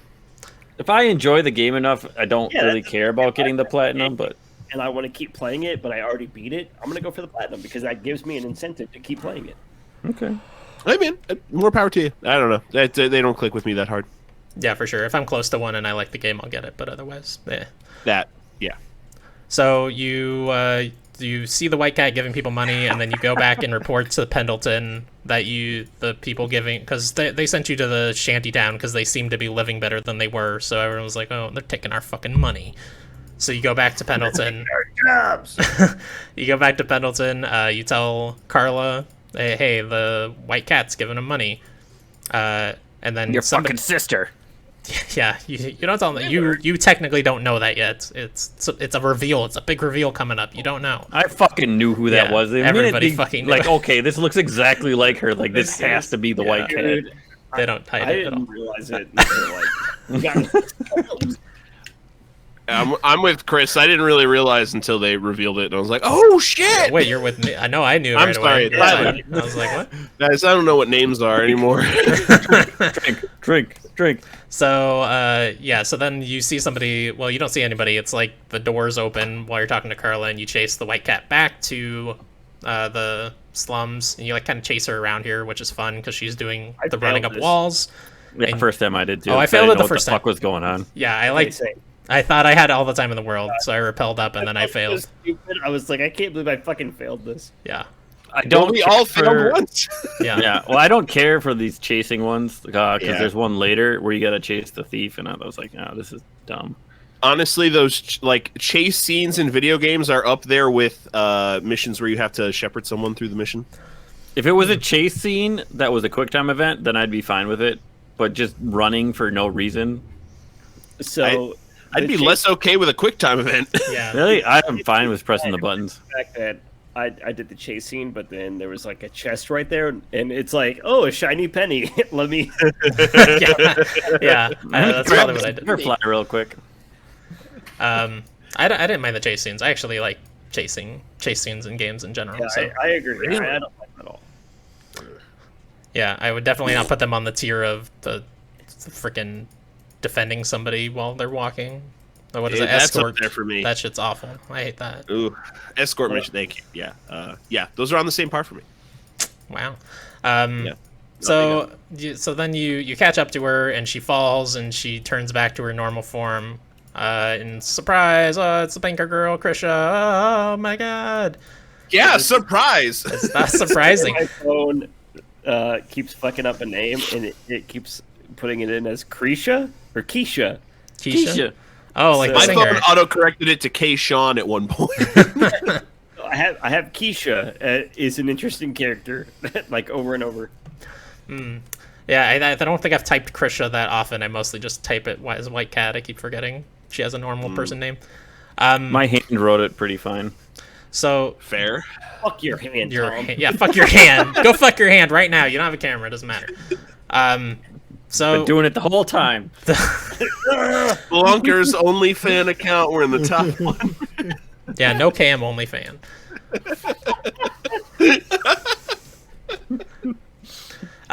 So the Pendletons deserve to go out of business here because they've been getting stolen from for 3 months, Carla said, and they never investigated any of the employees. Yeah, They that's don't pretty care. dumb. I think I killed Tyler. The no fans of the cams thing really. Keep going, you're good.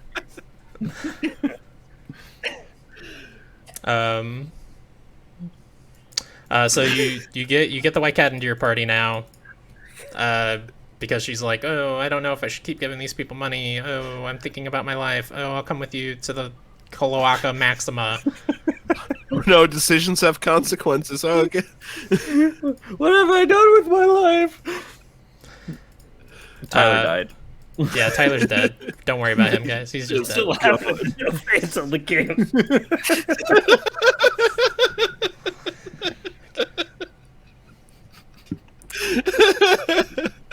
Oh, I'm sorry. That was so funny to me. I don't know why. Sorry, Chris. No, you're good. So you get the power to run up walls here, which I was very glad to see that they let any character use any power. I was really afraid they were going to make you keep swapping your party around constantly to use whatever power you needed. That would have been a big pain in the butt. But yeah, any character can do any power. They're all mapped to the controller very nicely so far. Yeah, I would say the quality of life feels really good in this game for the most part. The shopping thing's definitely a dent in that, but for the most part, things are very like, yeah, do what you want. So this is the first time that the Nox meter like kind of moved. It like went back down to 5 randomly for no reason, and they hadn't even explained what the Nox meter is. And I just have like several notes here that's like, what the fuck is this meter? What is it doing? Why is it moving? What does it even mean? But luckily we find out about that later. I still don't know why it reset itself at this point, because usually it's after a chapter, but whatever. It's probably because there was nothing to, none of those, like the miasma gates or whatever to unlock at that point, but you were gaining stuff just from doing the, because like, enemy technically spikes. you do, like, make one, like, you do a full meter, right, to get into that first dungeon. Yeah. So I think that's why it populates after you find Krisha the first time. Okay. Maybe it gave me those Twilight shards too, and I just didn't notice. Yeah, I think it does. Yeah, Okay, it gave that me makes a sense. bunch. So yeah, then you go to Cloaca Maxima, which is just another sewer that they've given another stupid name. There's too many sewers right off the bat in this game. Okay, this is my A lot issue. of poop. This is my correct. This is my issue with the game. Is like the dungeon designs are so bland and boring They are. up until the next chapter, where it kind of deviates a little bit, Yeah. but it's still very much like, oh, here's a fucking gray wall and a couple of barrels and some enemies, you know.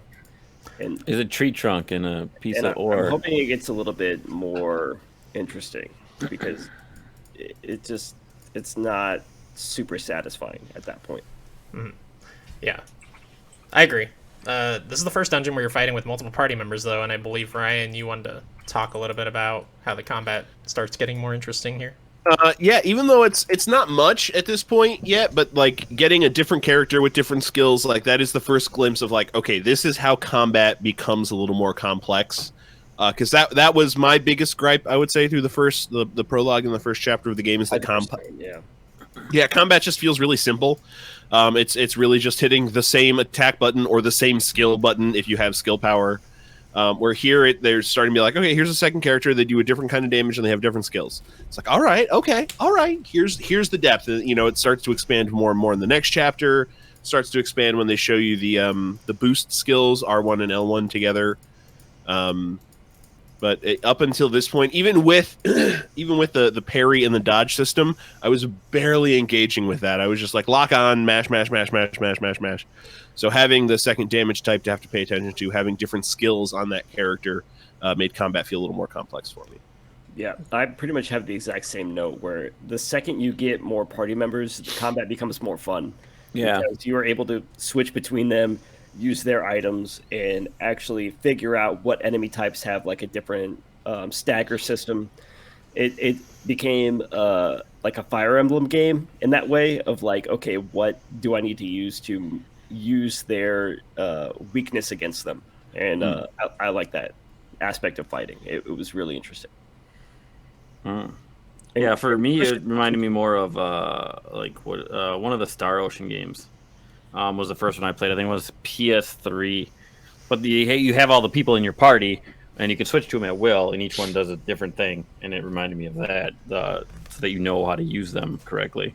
Well, to me, it kind of came back to Ghost of Tsushima. Like, this is the attack I use to break the stance of this enemy. This is the attack I use to break the stance of this enemy. Yeah, for sure. Yeah, I can see that. For me, it's Final Fantasy 13 is maybe my first experience with that kind of stagger thing. Great game. Even though Wow. everyone hates it. Okay. Great game. To be fair, I've been thinking about replaying that game, so I'm just saying that. Look, let's go on a very brief Final Fantasy 13 tangent. The sequels fucking suck. The story specifically in those That is first game awful. is fun. I I got like all the the way first up to like halfway through the game. But then I Anyways. stopped. The 13's lightning and snow and those Yeah. guys, right? Mhm. Yeah. Yeah, I didn't care for that. And Zaz, and he's got a. I enjoyed Zaz is the best. 10. Afro.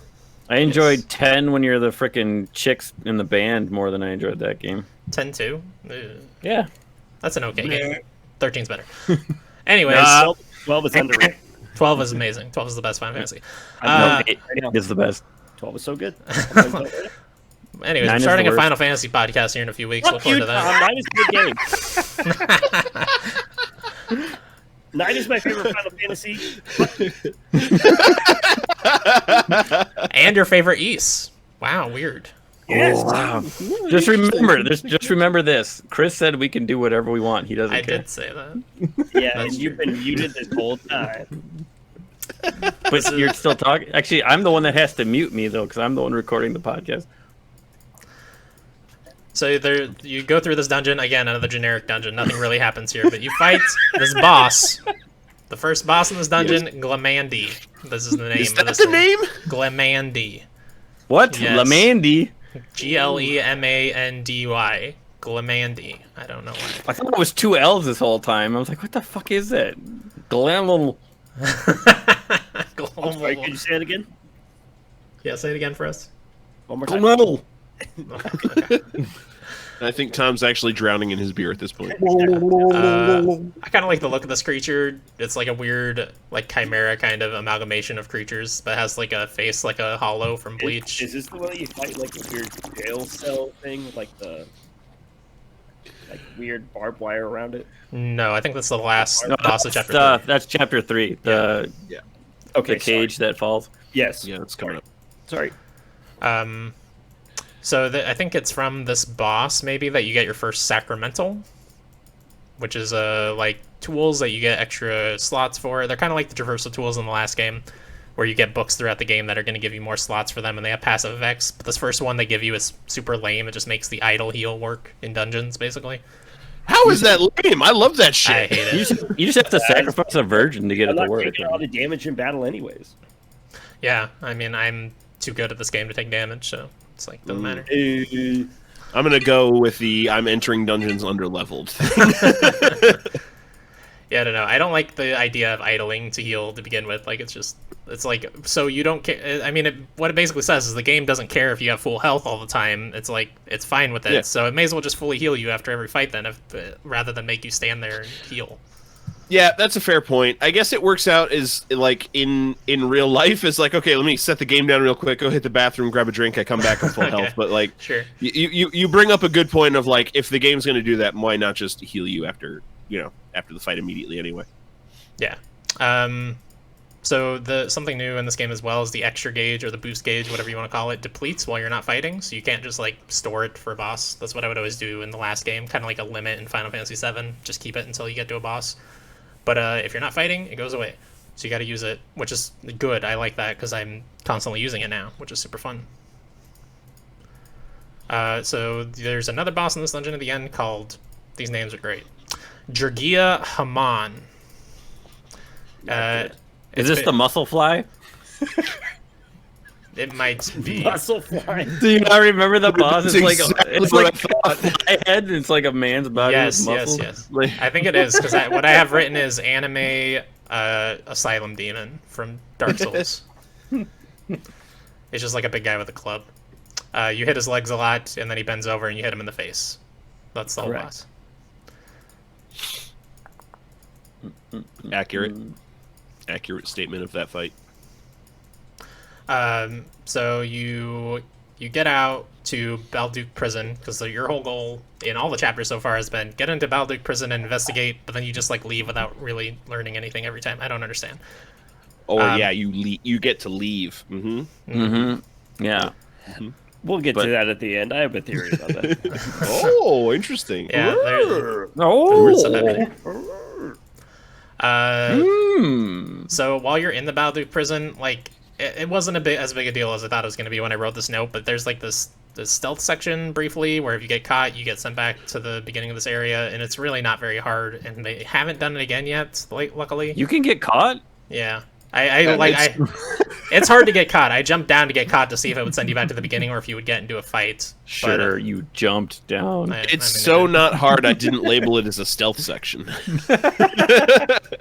But yeah, just don't put stealth sections in games ever, unless it's a stealth game. Yeah. So then we talked to Parks a little bit, and now we can talk about what we think of Parks. I think he's suspicious as fuck. He's a little sus. Yeah. It's very sus. Yeah, quite sus. He's I want to fine. know more, but he's pretty sus. He looks like a gentle old man. He does. That's true. But like, there was an old, like the nicest old man you've ever met in your life in East 8, and he was a doctor, and he healed you, and he sold you potions, and then he was a serial killer, and he killed a bunch of people. So you don't know. Fine.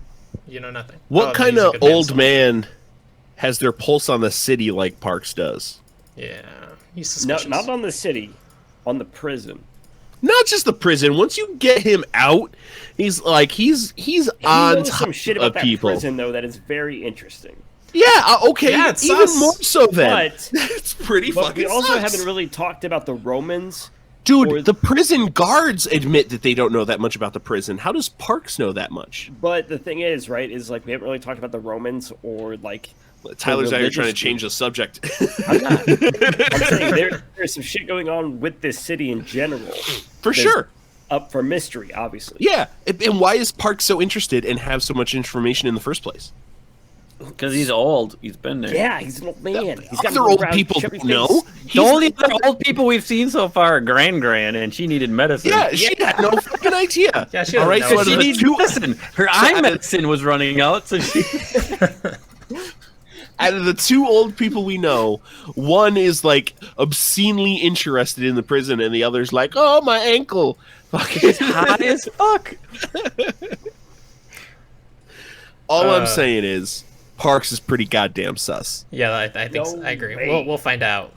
We'll all Sus find isn't out. inherently a bad thing. Yeah, I mean he's Tyler. sus either way, but he could be a terrible person. Podcast while we're recording. Sorry. He's pretty sus. There's no way. Wait, get my good side, Tyler. Get my good Absolutely side. sus. What do you mean he's not sus? He's Chris. not, though. Not really. You and I are the only ones who know what's going on in this game, clearly. Yeah, So you're come saying because I haven't played Among Us, basically. it's just a no. Yes, the lore of exactly Among it. Us explains Yeah. why Parks. Tom's on my side. He 100%. gets it. Okay.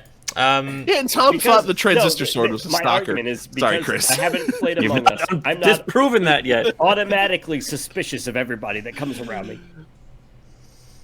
Parks is sus. So you No decide you're way. gonna take Parks back with you, even though you Yeah. shouldn't because he's sus. Sus. Sus as fuck, I swear. Now you're one of the kids. Congratulations, you're young again. Yeah. So you decide you're gonna break him out, and Adel like breaks this lock. He doesn't even go into his monstrum form. He either picks it or breaks it like in half a second. So I don't know why he needed a fork earlier to pick his own. And He also, just fingers it. I also don't know. Nice. I also don't know how. I don't know how they don't have like 1 million escapees every single year, considering the locks are so easy to break and Dude, there's the locks are exits sus, everywhere. all right? Like, Yeah, for real. Paper mache. I love this. They're like, Balduk, oh, it's a crazy prison. And like, this dude's just like busting out him and like his friends. He doesn't give a fuck. He's Yeah. like, everybody's out of here. It's well, that's like so that's it easy. though. Like when you get out, there's that one lady that like they're breaking all these people out. We don't know who the fuck these people are. They could be out here killing us. Breaking free murderers and old men who are sus. Yeah. So yeah, That you could be a break- serial killer apparently. He could be. That would be not a very good twist considering they just did in the last game, but Oh, whatever. you're bringing up stalkers and serial killers again, huh? I brought up the serial Except killer. this time he's right. So you go back to the base with Parks, and this is where the base turns into like a bar. So Doki has a line that I thought was very funny. You're talking about like Carla's gonna send over some help for running the bar, and he says, if I remember right, the bar manager was some guy. Like that's an insightful fucking line. What? Yeah, it's some fucking guy. Anybody can say dude. that. Nobody needs to know anything. So anyways, then you meet Shantae and Yufa is her name. I don't even have her name written. She hasn't really been important, but What do you guys feel about Shantae? I know you really like him, Tyler. I like his character. He's fantastic. I like It's quite Oh, the yeah, personality. Hey, you're Yeah. just winking and grabbing Yeah, at he's the Doggy, best. and He reminds me of what's the dude from Dragon Quest Sylvando. 11? Yes, I have that written down. Sylvando. Yeah. Oh yeah. Yeah, he is 100% Sylvando, and I love Yep. Sylvando. I love this dude. So great. Yeah, he's He fun. just makes you happy. When he's around, he just makes you happy. He just puts you in a good mood. Yeah, and he makes Dogi uncomfortable, which is great because Yeah. Dogi deserves to be Dogi's uncomfortable. weird. And he's handsome in 8 and not in 9. What are your guys' thoughts on the like very deliberate just separation between like the combat sections of the game and the story sections? Like it really feels like every end of chapter and beginning of chapter is like, here's a huge lore dump. Now go fuck off on the map for 30 minutes, an hour, before we reconvene and dump more story on you. Yeah, it's weird. It's a different structure than I think most games have. The most modern games, it feels like a PS2 game. Like you do dungeons and stuff, and then you get some cutscenes, and then you do dungeons and stuff. Personally, I like that. Because it's like, give me all that story. Cool. Now let me fuck off and do whatever the fuck I want. As somebody who's taking a lot of notes on this game, I kind of like it because during the dungeons, I don't take many notes other than bad boss names. Yeah, because the dungeons aren't really important. What's important are like the character interactions and the story that's going on. And so just to be like thrown in a dungeon, okay, you're fighting for like 30 minutes, and then you go and you have like a 15, 20 minute like lore dump. I like that kind of stuff because it's like a nice change of pace, you know, because it's like, okay, now I'm fighting. Now, okay, give me the stuff that's actually interesting. Okay, now I'm back to fighting. Give me a little bit of interaction. Let me get focused on this game. And then give me the stuff that's interesting again. and it does mix it in a little bit. Like with the first side quest you good do. job of doing both things. And it's one of the things that this game really fucking excels at. Yeah, I came at it a little aggressive. I wouldn't say I dislike it. I don't know that I love it in any way, shape, or form. It's fine. Like it's just the way the game is telling its story. Yeah.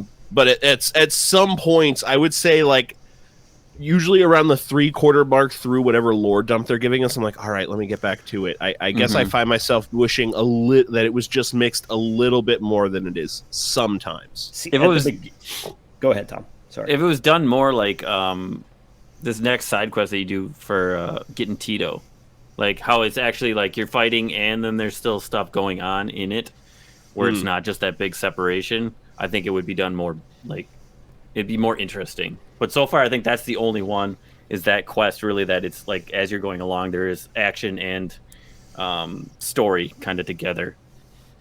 See, I think what the difference is for me is like as you go along, especially into chapter 3, as you get your third party member and you're able to switch out even more and have different kind of interactions with the enemies and a different kind of fight style, and then you get that lore dump, it progresses and becomes like this thing where like at first I was like, okay, like kind of even this shit out, like give me like a little bit of lore, give me a little bit of like gameplay, give me a little bit of lore, give me a little bit of gameplay. And as it progresses, I'm like, okay, give me that fucking gameplay, and then give me a big old chunk of lore because I'm enjoying the interactions of the characters while they're fighting, if that makes sense. Yeah. And then I want to see what the fuck matters afterwards. Fair. Just so I don't have to stop and then go to 1, stop and then go to 1. Yeah, that's fair. Yeah, I think both are valid. You're both good men. Thank you, Chris. Thank you. So the white cat, Krisha, opens a flower shop now, and then you talk to Carla and find out that she's adopted, which is kind of like a random piece of dialogue that you don't get much on. I think that's probably going to be the source of more drama later, it seems like, with her character. Quite probably. Yeah, so this is kind of the end of her character development for now. So what do you guys think of her overall with everything we know?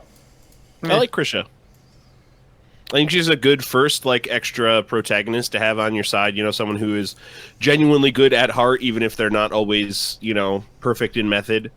I'm enjoying Krisha. Yeah, the combat's fun with her. Yeah, I think she's a pretty, like, generic do-gooder kind of character, but I don't mind her. I like her. She's fine. Yeah, I like her. I mean, she's cool. It's one of those characters I like where it's like, a girl that comes from a wealthy family or a character that comes from a wealthy family and tries to do good and kind of branch out from that and help the people, but doesn't really understand the people, and that's her struggle. That's always interesting to me because there's a lot of people like that in real life, I feel like. Yeah. That want to do good, but they come across like and don't do it the right way, but they have good intentions in their heart. And that always makes for interesting character development later on, I feel like. But we'll see if it pays off in the end. Who knows? Yeah. Tom, you have any thoughts on Little Cat Girl? Story-wise, it was not bad, but she feels like a character. Like, if I can only have 3 people in my party, she's definitely not coming along. Yeah. I always feel that way about the first character I get in almost any RPG. Like, almost every RPG I end up getting in the first guy. Like, we were talking about Dragon Quest XI earlier. That guy, Eric, he can just get right out of the party immediately. But we go to this is probably the most interesting thing about the game's story so far. You get like an abrupt cut back to Adol in a prison cell in the special sector, you find out it is. And like what the hell's going on here? You guys say you have theories. Yeah. One of us has a theory. The other, I am also confused as fuck. Yeah, I have a theory. It's very I have a confusing. theory. I feel like the Adol that is a monstrum is not the real Adol. Yeah, I mean, that's the vibe I'm kind of getting, but that also, I mean, he's still acting like Adol. I don't know. Or is the Adol that you pop back to the fake one, and like somehow the like whatever how he became the Crimson King, like when she shot you, created this weird fucking like Yeah, that's what I was duplicate. about to say. clone? Maybe she Yeah, created clone. like a separation of your soul. Yeah, And so, like, you're the same person, but you're split. But what's weird is the Adol in the cell doesn't understand what's going on the outside. right. Yeah. And this guard that's watching you, that you like see more of in like at closing point in chapter 3, is very strange. The way he's acting. I know some shit about him. So, From chapter You better 4. shut your mouth. from chapter 4, Oh my god. I know some shit about him. Okay. Not This guy. necessarily like This guy. huge No. revelations, but I know some shit. We need to know nothing. No nothing. Not important. But yeah, I'm really interested in what the hell's going on here. I Yeah. feel like at some points there's going to be a confrontation between the two adults. Like maybe they both can't exist if they want to leave the city or something. I'm interested. Now, what's going to be more interesting is if we find the other characters that have also been shot to be turned into the Monstrums. 100%. Yeah. Oh yeah. Which is what I've been thinking as I've been playing. It's like, are we going to run across like a Krisha that's locked up in a cell or something? Right. Oh, There is definitely something weird going on here. that would make for like a really badass late game encounter. Just you're like transferring between all the characters fighting the clone of themselves.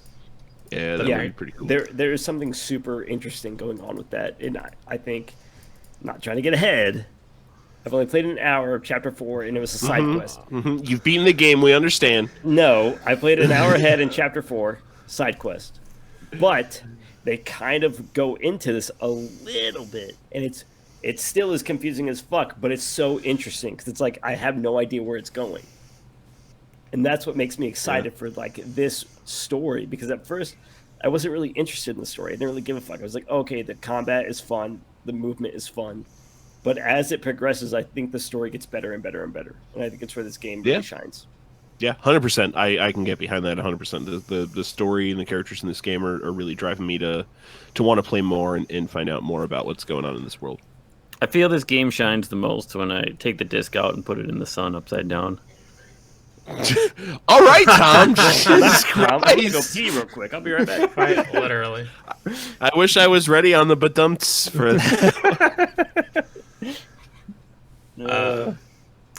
All right, so then we begin chapter 3, the Feral Hawk's Fury. Which right off the bat, I was like, I don't want to do this chapter. I hate the hawk. You can go to hell. I think Ryan was in the same boat in that one. I don't know that I was quite that strong, but I was like, all right, Hawk, Yeah, whatever. let's learn about I the knew city. there was more to this guy when we were starting. I'm like, there's no way he's just straight. I mean, D-bag. just to jump ahead real quick, I still hate him. I still think he's a shitty character, even after learning his backstory. All right, I don't hate him.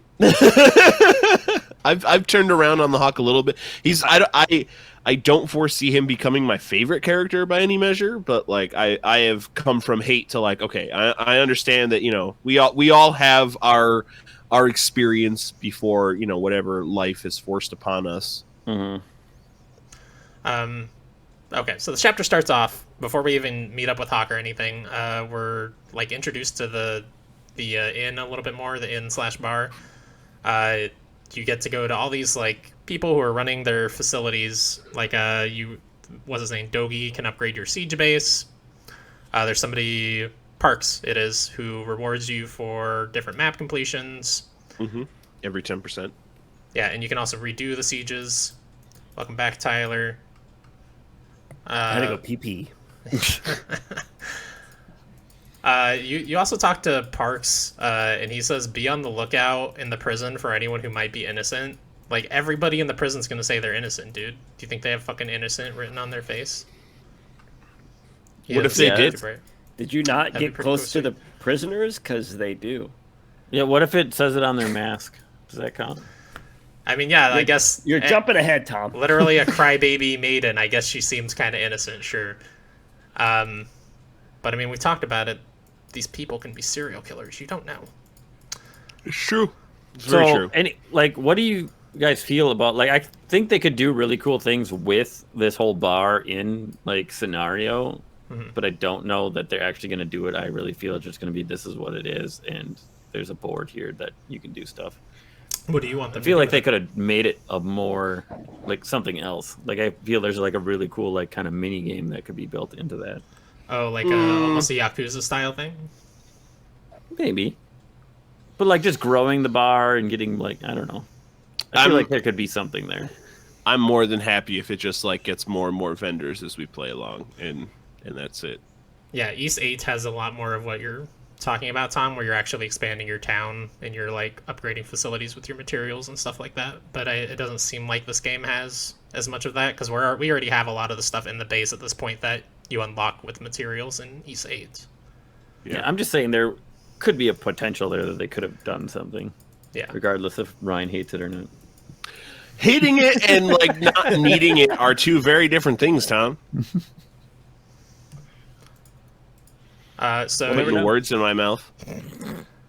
So yeah, you can go around and talk to everybody, and then you leave the base, or the main base, because your goal right now, you're going to meet Hawk. You're going to investigate the Hieroglyph Knights. Is that right? What's your investigation that you're supposed to be doing right now? Yeah, I think you're going to you're going to the new part of the city or whatever. You got to open up those. Right. You This got is to do basically those the Nox Noxes. tutorial. Yeah, the main gate, and then you explore around the area you opened up with Krisha. Either way, the only side quest that I even cared about so far is this one where you get Tito and his sister. This part was fucked up. Yeah, this is That interesting. part Let's was, talk a yeah. little bit about that side quest. That's the main side quest I have on here. So basically, yeah, you're side questing and you're doing the little battles in those orbs to get your first siege battle that's in one of those orbs to unlock a barrier.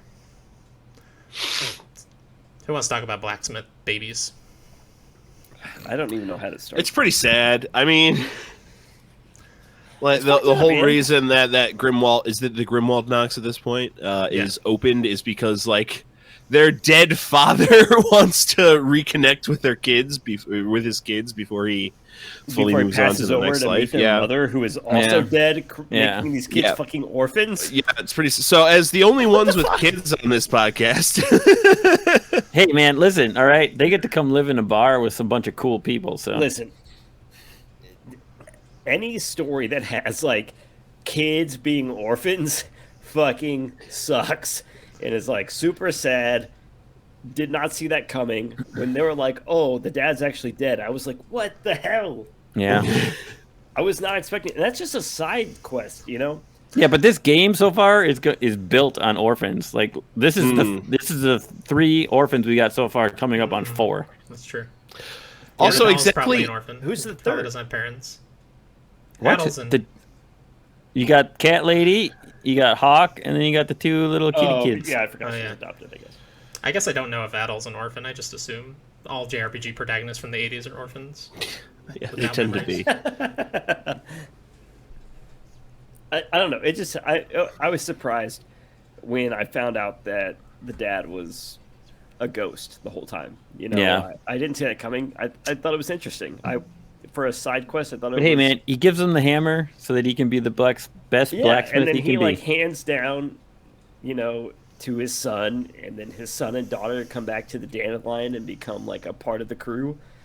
That was interesting. That was. But that's I all was- not even. That's not even how it starts. It starts because there's this family that just went missing. So you got to go around investigating, like talking to all these people, and they're like, Yeah. "Oh yeah, I think this happened," and he's a fucking he like worshipped the devil and made cursed Yeah, they weapons. thought all this like crazy shit about this family, that this family fucking sucked, and it turns out like this family just like lived in tragedy the whole time. Yeah. Yep. This quest also, the semantics of it just don't really make sense. Well, before that even, this is how sad being poor in America is. The first thing I thought about when you end Big go, poor in America. yeah, well, you go into that quest and you're like talking to the blacksmith and his kids, and they're like, "Oh, has it been a week? It feels like it's only been a couple days." And my first thought was like, "Oh shit, how are they gonna pay their fucking rent, man? They've missed work for a week. What are they gonna do?"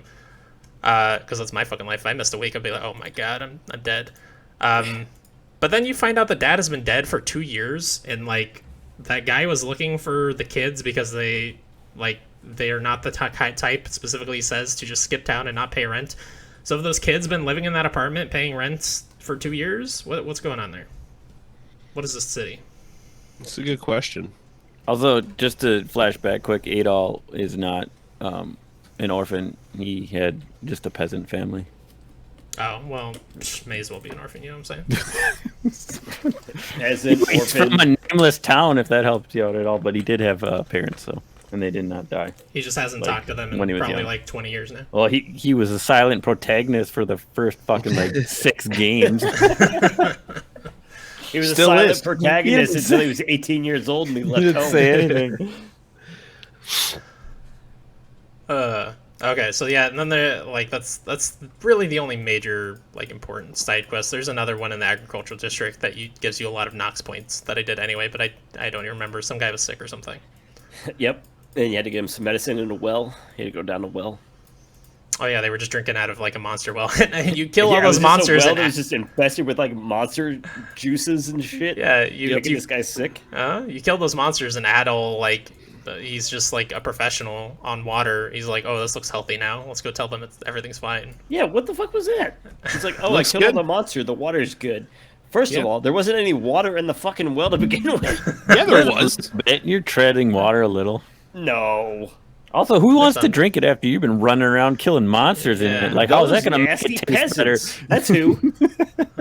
Not I'm gonna stop sick. me. How do you think that dad died? Come on. Come on. I mean, he Come could on. walk 20 more feet from that well and just drink out of the stream. Then they won't get sick. Yes. They drank from the canal, actually. So you do these side quests, and then you go to a siege to get to the central area. Yeah, do another siege battle. This is the first one where you can have lures if you've upgraded your base at all. Oh, there's fishing? Sure did. Yeah. Wrong Well, kind of they're probably lures, is Tom. I Definitely love upgraded the lures, myself. man. They made the siege battles so fun. I loved it. Yeah. Hopefully there's a lot more upgrading stuff coming. I mean, I know there is. I'm sure there is. But all that upgrade stuff in East 8 was great, and I would love for I'm not going to everyone lie to you. I don't know what the fuck you guys are talking about. I just killed things. If you talk to Dogi at base, he can build extra stuff for the defense at the siege. Yeah, I Real definitely quick. didn't do that. But he's the best character. Because I forgot at the turn of the chapter when Shantae is naming our bar. Oh, yeah. Dandelion's a crap name. Absolute crap name. Well, also, what is their deal with You fucking say flowers all of Dandelion's a sudden? crap name? It is Yeah. a crap name. When you hear how they could have changed it with 2 edits, 2 very minor edits, and made it way better, they could have called it the Dandy Lion. All right, that's a pub I would go to. I'm not going to the Dandelion, but I would definitely go to the Dandy Lion pub. Okay, Think of who the bartender is of the Dandelion. Right. Okay. Look, I'm not saying the name doesn't make sense for who named it, but he could have made a minor edit for someone who was like put so much He emphasis doesn't on give the a name fuck of the about bar. you, He Ryan. put a shitload of emphasis on the name of that bar in the cutscene. He was like, it needs to stand for what you've been through and what you've done and It all is these really things. He Yeah, could you have know made why? it Because so much better. dandelions are weeds, and they just keep growing, bro.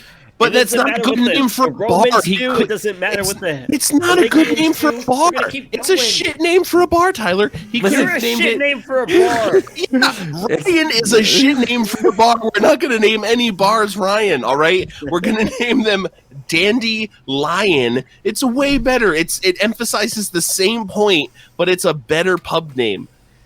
You know, I just figured out what this game's about. See, this is it. So Tyler was right. The dandelion is a weed. So what's happening is they're all getting fucking baked in the goddamn basement. That's right. None of this is real. They're going around attacking imaginary enemies that nobody else can never see. gonna host another episode. No, he's got at least 2 more after this. Hey, I'm fine hosting. Maybe I just I need to. love the dandelion name. I like it a lot. I don't care for it, but then what I don't understand is, okay, they name it the dandelion, and then what's her name makes a fucking flower shop. What is it about flowers right here that's just like, Because they're beautiful. we like plants. That's a good accent you got there, but it's Bob. No one might Who the hell's Bob? That's a good accent you got there, Bob. That's just like the generic name. Beal, you are wonderful for coming on I to love this generic podcast. person number 1. That's a great accent you have. We should invite Drink the Bob water. Beal on the podcast for an episode. So then you go. You're in the center square and you like run around to a bunch of areas to, like I don't know. You're just kind of trying to move the story forward. Like they're like, oh, let's investigate everything in the central district. You really don't have any idea where you're going as Adol and Krisha, but it marks everywhere that you need to investigate. You go to the merchant guilds to like turn in her paperwork, and there you get a little bit more information about like the hieroglyph Shantae. knights. Yeah, from Shantae. He tells you a little bit about who the hieroglyph knights are, but it's like Half genie hero? what? Shantae, the half genie hero? Yes, Shantae the half genie hero. Yes. He's gonna Shantae away. Thank you. I'll log out later, don't worry. Okay, here's this pickpocket side quest in the merchant district that Tom was talking about earlier, where you chase them. I have written here it's a fun little chase scene. I like the chase scenes in this game. Bullshit. I think they're fine. I think they're fun. Bullshit. I didn't write anything down because in the moment I was like, ugh, chase scene. But then he says at the end, and I would have gotten away with it if it weren't for these meddling monstrums. Come on, Yeah, Scooby-Doo reference. But I'm You guys not don't like watching that? Scooby-Doo, so... You watched it back in the day. Scooby-Doo theme song at work earlier. Have some I'm not effing wearing nostalgia. an ascot, so it doesn't count. There's no mystery machine. Although I do have the red scarf on, I guess, because that You don't need to keeps wear an ascot incognito. because you're an ass hat. Who, Adol? No, you.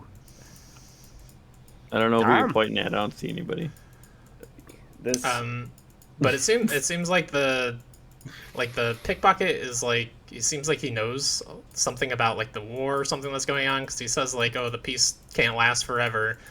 It seems like there's been a few lines like that seem like they're teasing something bigger happening that I don't even think we'll honestly get any answers for in this game, because the East games really like to spread their overarching narrative over several games. Like in the very first East game, Adol is leaving to go to it's called Afroka. It's just Africa, but it's called Afroka, and he doesn't That's get such a there. terrible name. Yeah, it's awful. It's really dumb. He doesn't get there until East 6. So if that is about something, we will probably not learn about it in this game. We probably He took won't a learn wrong anything about turn the at war. Albuquerque. Yes, You mean Afroka? he goes on all these fucking adventures. And then there's this. After you investigate all these areas, the Hawk's attacking people on the bridge. So you go see this cool, mediocre, I guess, anime scene of him killing. a bunch Is of it dudes cool on the or is it bridge. mediocre? It's cool in a double A kind of way. I mean, it looks very janky, but it's cool for this game's animation style.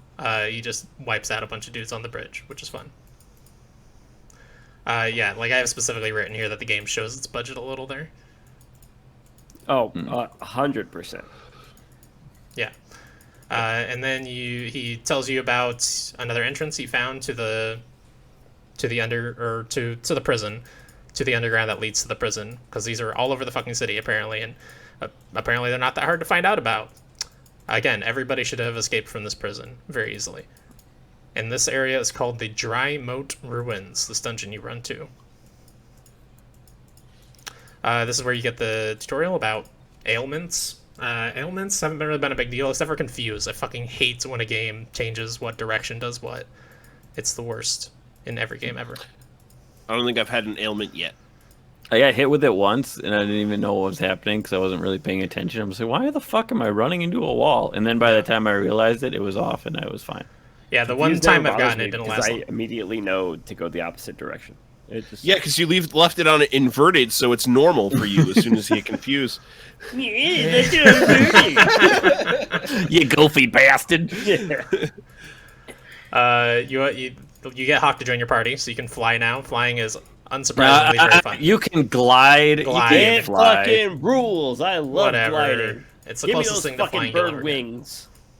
Just remind me okay. of Genshin Impact. That's what I gotta say. Yeah. Is it chicken? Is that what that's what a hawk sounds like, right? Did I do a hawk? My fucking hawk goes. All of them. You never met a hawk, man? Come on. Sorry, A guys. hawk Like, man. my beer's deep. So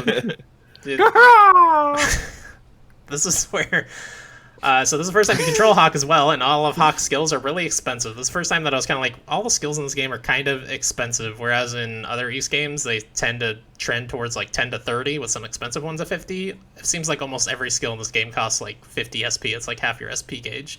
But because it's auto-filling, like it's not noticeable. It's not like I never get to use skills or anything. I think with Hawk, it definitely seemed like I was running low more than with any of the other characters. But I definitely was jumping around doing a lot of crazy shit with him. I feel like his skills were more useful than anybody else's, so I was spamming them a lot more. Well, on these enemies, because these enemies are all weak to his attacks at this point. So I feel like that's why I was running out of SP a lot more with him. Could be, yeah. Yeah, I've been spamming skills with everybody just because that's like this game. Like I guess we didn't talk about this. Like these games have a really weird way of leveling. Like your normal levels don't matter that much. Skill levels are a lot more important, and every skill maxes out at level 3. But it takes a lot of uses of the skill to max it out. Like it's not like you're gaining experience just by having it equipped or whatever. You literally just need to spam use the skill, which is why I have those trinkets equipped on everybody I can. That basically says like skill experience +1, because it's literally just like, instead of needing to use the skill 350 times, you need to use it 175 times, because you get +1 XP every time you use it to that skill. It's not a good system, honestly. I don't know why they have not changed it over the years, but That's good to know. Yeah, you should just be spamming skills anytime I you didn't can. know that going into it, so I don't care. I mean, I spam skills anyways, so Yeah, Reasonable. I'll spam skills even when I'm just kind of like running around with the SP gauge automatically filling. It doesn't hurt to do that.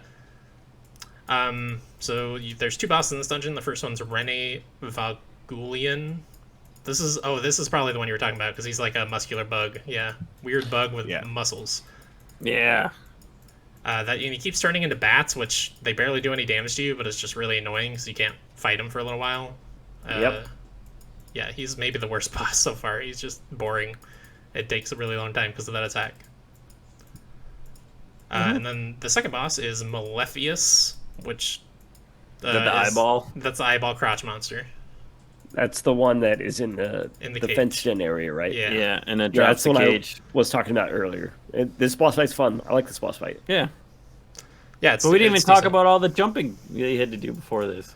We We'll gotta talk- glide let's- around. let's talk all about the fucking jumping. things. I was not impressed with this dungeon design very much either, but if you want to talk about the jumping... Yeah, at we least can it talk was about the jumping. different. Hey, at least you found a site with waterfalls on it, and you can look Yeah. at waterfalls and be like, That's "Ooh, true, let's that's talk true. about the travel to this waterfall area for tourists because they're gonna make it here somehow." Yeah, there is actually a little waypoint there for Yeah, the landmark. weird dude in the shop, isn't there?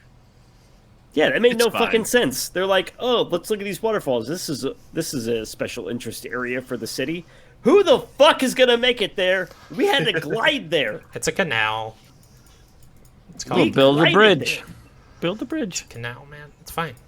It makes Build no a bridge. sense. It makes no Build a sense. bridge. I don't mean to yell. I don't mean to yell. I think Ryan just went into that closet over Yeah, there. He's tired. left He's the done. room because I was yelling. But you He get can't what I'm handle being saying. yelled at. So mad at you.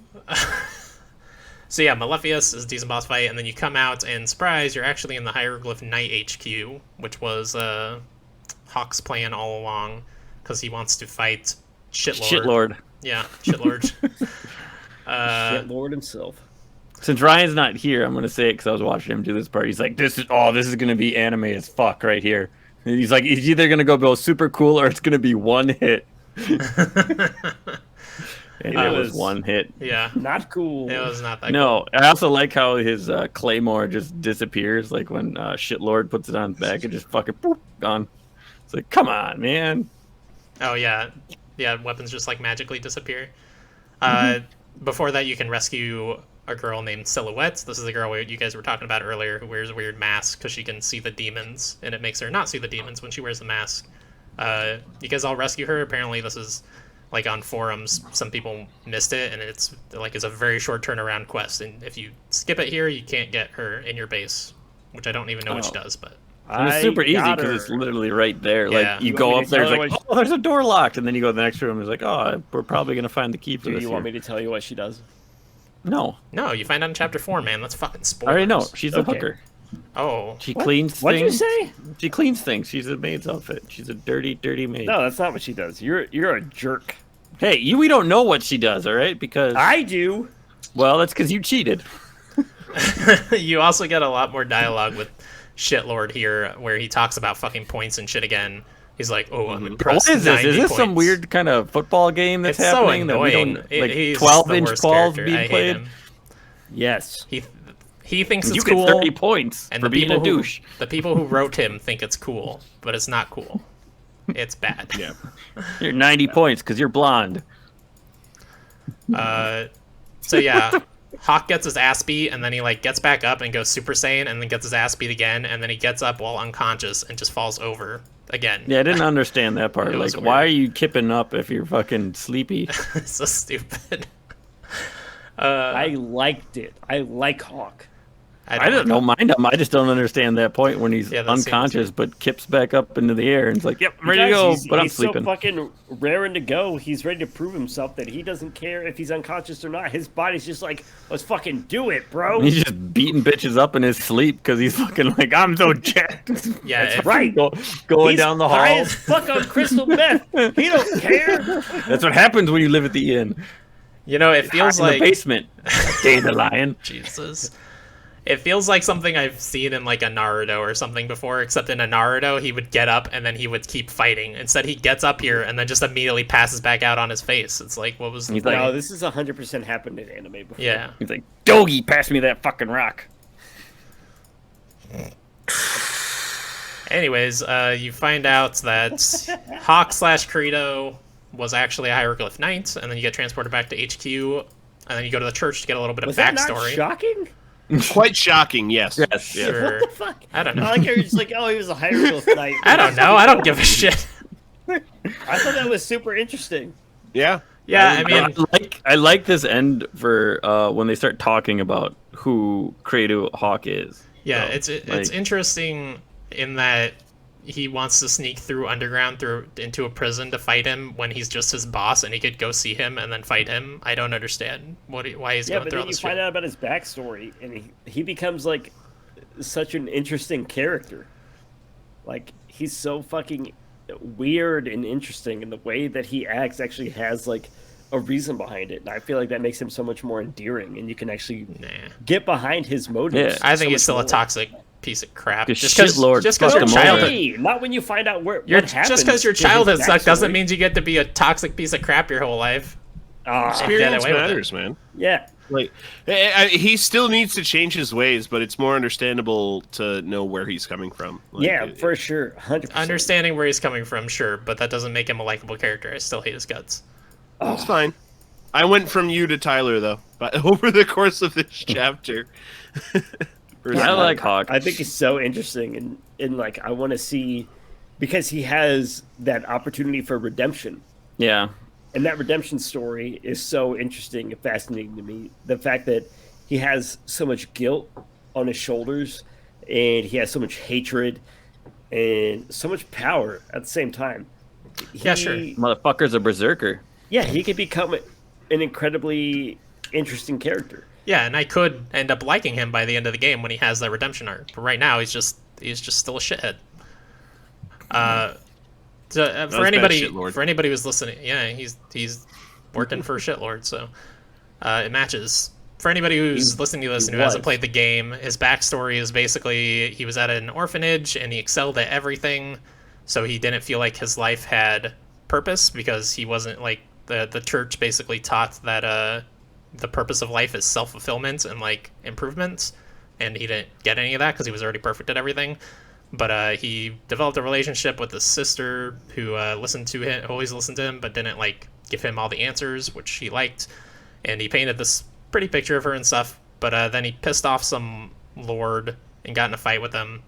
And the lord's father ordered bandits to attack the orphanage because that's what you do when your kid gets beat up in a fight. And he kills one of the bandits, and in retaliation, another bandit kills the sister that he loved, and then that's how he goes crazy. Because she was protecting the other children. Yeah. Yeah, because that was the big thing of his backstory, is like he was so perfect at everything that none of the other kids really wanted anything to do with him. And that's super important to who he is as a character. Like, people his own age basically disowned him because he was so good at just everything. Well, so he could only really identify with this one nun, and because of his actions and his boldness, he got that nun murdered. It makes for an interesting character development. Yeah, but his lesson from that is I should continue to kill random people so I can get more people murdered. Because Shitlord fucking was presiding over the hearings and just like gave away all the fucking money and shit. And destroyed the orphanage. And it's like, yeah, oh, fuck it. I don't think it was long after she got killed that he joined the army or the knights. Yeah, right? He had nothing else to do. So he basically went from that to, joining a military force. So he never really reconciled that. So the possibility for him to reconcile those feelings and those emotions and get his revenge, and not only get his revenge but also like grow from that.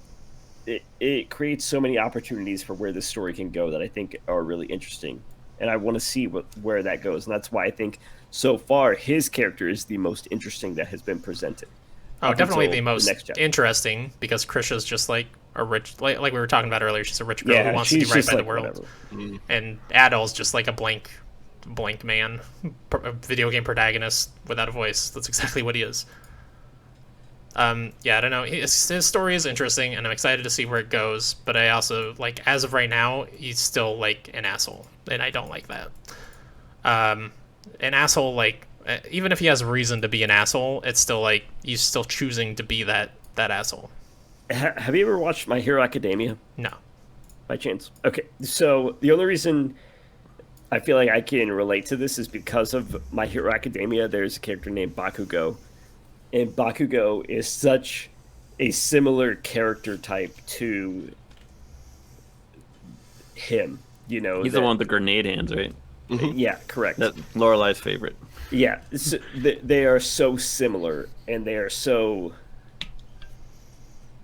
unique in, like, that aspect of, like, this asshole character, but you can still kind of see the good inside of them. And that's what I want to see from this character, if that makes sense. I think Bakugo has a really interesting arc in My Hero Academia, and I want to see that in Credo. And so that's where my likeness, and that's where my hope in where the story goes lies within him. So it's kind of drawing from other media, but I could see them going for that. Yeah, I think I'll like him fine by the end of the game, but we'll see. There was a kind of a similar character in Ys 8, I guess, who is just like a complete recluse, but is like still by the end of the game his personality was very similar, even though you find out a lot of backstory about why he is the way he is. He doesn't really change. So I'm hoping that they go further here and this character actually evolves in some way. But we'll see.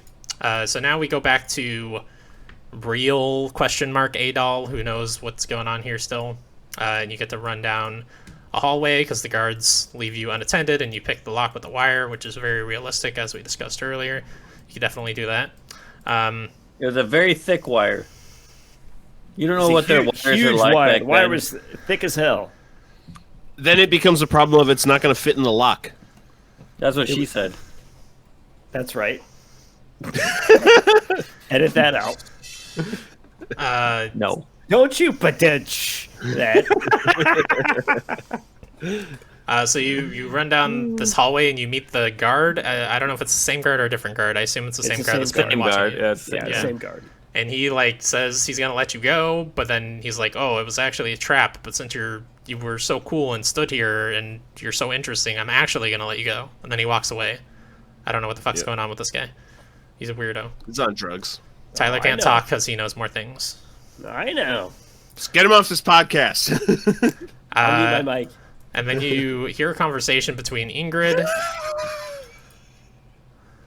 He did mute his Sorry. mic. Video He did. people will see that he has muted his mic and is saying rude things, terrible things. Horrible. So you hear a conversation between Ingrid and Shitlord. You find out Ingrid is the paranormal investigator for the Roman Empire, and that's why Yeah, she's she actually sucks. looking into Adol. That you guys glean anything interesting from this conversation? Nah. No. Nothing of note. I think the Romans are the actual bad guys. I think the hieroglyph knights are gonna Are end up they- being the good knights, good guys think- in the end. Do you think the Romans are like intentional bad guys or happenstance bad guys? Happenstance. Okay. But I think the hieroglyph knights know something is up within the Balduk prison, and the Romans are kind of onto that, but they kind of just let that shit fly. Yeah. You know what I Yeah. mean? It's gonna be one of those things. I see what you're saying. I mean, I think the Roman Empire is intentionally a bad guy. They seem like political tyrants that are intentionally going to war to take over the world. Like, you know, And the color scheme definitely seems to be part of that, right? I mean, like the red and kind of crimson silver versus like the white and blue. yeah. You can feel that. And for those of you not playing the game, that's Roman ROMN or ROMUN. Yeah. Not But the other reason I say that is because of what happened earlier. Like when Credo fights Shatlard or Shitlord, Shitlord, please. he lets you go, right? Yeah. And if they were the real bad guys, that they probably wouldn't fucking do that. I would assume. What if we just passed his test? What if we got enough points to pass his test? I don't think aced that it. they don't just, to me, they don't seem like that kind of guy. And someone who's really into anime and Japanese, like, I'm gonna be you kind know, of upset. media, I'm gonna be kind of that's just upset if not the Shitlord's kind on of- our side. yeah, that's not the kind of thing that they do. Yeah. I don't need no more Shitlords in my life. Thank you. Yeah. But yeah, I thought it was kind of funny that, like, staging the scene wise between Ingrid and Shitlord, they like walk up the stairs and come to this hallway and have their conversation, and then they both just like leave. I don't know why they walked up here to have this conversation, other than for Adol to happen to hear it for the sake of the game. That's the only reason. view. They like to look out that window. Yeah, that's another thing where it's just like this game does not have attention to detail. Like a lot of games have been praised in No. recent years for having attention to detail. This game has almost zero attention to detail. Yep. And then there you get it really quickly before the chapter 4 pops up. They tell you you're going to Artisan Lane because there's been burglaries reported there, apparently done by the Monstrums. And then chapter 4 is called The Doll Search, so we'll be talking to the doll and figuring out where her deal is. So the entire next episode, which will be chapters 4 through 6, will still be very character focused because it's going to be most likely the 3 characters that we have not interacted with, just their stories, their backstory. Yeah. So you guys have any overall thoughts on this chunk? Any predictions for the future? I like the growth we see here. You know, at the beginning, I was like, okay, the story looks cool, but I want to learn more. We got to learn more, but we were fed enough to be satiated, but, you know, there's still enough on the plate to be like, well, what's going to happen next? Who's Aprilis? What exactly is the connection between the prison monsters and the Lemures? You know, who are the rest of the Monstrums, and what exactly is their role to play in whatever's coming up next? Combat started to get more in depth. I'm really looking forward to learning more about the game, the characters, and the larger role to play here. Yeah, I agree with Ryan. I mean, it slowly gets better and better as everything progresses. It seems like everything kind of coalesces, and I'm excited to see where the story goes. And the combat's been great, so it seems like it's only going to be uphill from here. Yeah, I think it's picking up speed. Mm-hmm. Yeah, that last chapter picked up a lot of speed, and apparently chapter 4, before even the end of the chapter, is talking about the other atoll and shit, so Yeah. story's going to start getting moving here, along with the character development, which I really love the structure of being very character-focused, like a character per chapter, until the last 3 chapters, which is going to be like all story. Here's a question. Do you guys think we leave the city at some point, or is it all in Balduk? It's a good question. 100% all in Balduk. Yeah, I think you're in the city the whole Yeah, time. probably. I don't want that, but that's what I think is going to happen. I'm okay with it being all in Balduk. I think that is what's going to happen. I like the idea of like one large political city with a lot of internal strife. It's curious to see how well they flesh that potential story out. Yeah, I do kind of feel like we've been everywhere in Balduk almost. We've been to every district at least, except for one, I think. Unless it's going to like expand out further than what the map shows right now. So I kind of feel like we might go outside in the last few chapters. But What makes me interested is the prison itself and how they call it a labyrinth and nobody's been to every sector of it. So it's kind of like seeing what that prison has in store and what those different sectors are going to be like. But we'll see, because I wasn't impressed with the dungeon design so far, so I'm hoping it kind of varies up a little bit. yeah. Just give me a little bit of different environment and I'll be good. So we'll see what happens. Mm-hmm. For sure. Tom, you have anything? It's a game that we're gonna play. Oh, cool. That was great. Things will Good happen. input. That's some great intel.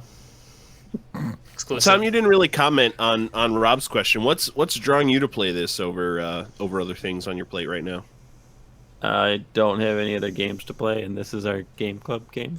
All right, there you go. Jeez. Tom's the least enthused about this game. I think we can safely say. I like it. I don't hate the game. Just I don't know. He doesn't want to play it. I I'm like fine it. with just don't playing wanna it. play I it. enjoy playing it. Okay. But there's no like especially No, like if I play for like 2 hours, it's not like I'm like, oh damn, I really need to get back and do it. Because so far it seems like you can play for an hour, complete a chapter, and it's just like okay. And the way that they're sectioned off, there's only really that little bit of lore going further, like at the ends of the chapter, and it's not really enough to be like, oh, that's super interesting. I need to know, because at the end of the next chapter, you're just getting a little fucking morsel again. Yeah. Yeah, and I think that'll probably persist through our next chunk here for the most part, because it's still pretty character focused. But I expect the story to go places, because East 6, the last chapter of that game is like, or East 8, sorry, the last chapter of that game is like 2 or 3 times as long as every other chapter and has 90% of the story in it. Hopefully it doesn't happen here, because we'll have a massive gameplay chunk at the end, but we'll see. So yeah, that's going to do it for this chunk. So for the next episode, everybody play up through Chapter 6. When you see the title card for Chapter 7 pop up, you should stop and not play an hour forward. Throw your system out the window. Play an hour forward. Do it. Don't be a rebel. Don't be a rebel. I'm gonna finish the game tomorrow. No, Do it. You won't do it, That's- fucking liar. Yeah, that's like 20 hours, but hey, you do Is that your... a challenge? I can do it. Yes. So yeah, play up through Chapter 6. Send us more questions and comments. Even if you are not playing, like I know Rob is not playing the game right now. He sent us a comment. If it's just something you want to hear us talk about on the pod about this game, feel free to send a comment about whatever. We appreciate them. Follow us in the Discord as well, which is linked below. Any plugs you guys want to do? Wasted in Wasteland? Yeah, we're doing a special episode of Wasted in Wasteland tomorrow night. Which they won't This won't hear be this up by then. time. But that'll be Several nights ago. You can find it on February YouTube. 26th, 2021. We're going to be doing episode 8. getting drunk, playing Wasteland, making bad decisions. Gonna be a good time.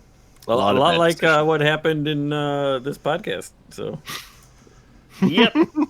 Nah, this podcast is great. I love This it. was a blast. but yeah, like if you like bad decisions, getting drunk, watching, or playing video games, then you definitely should join the Discord because it happens a lot.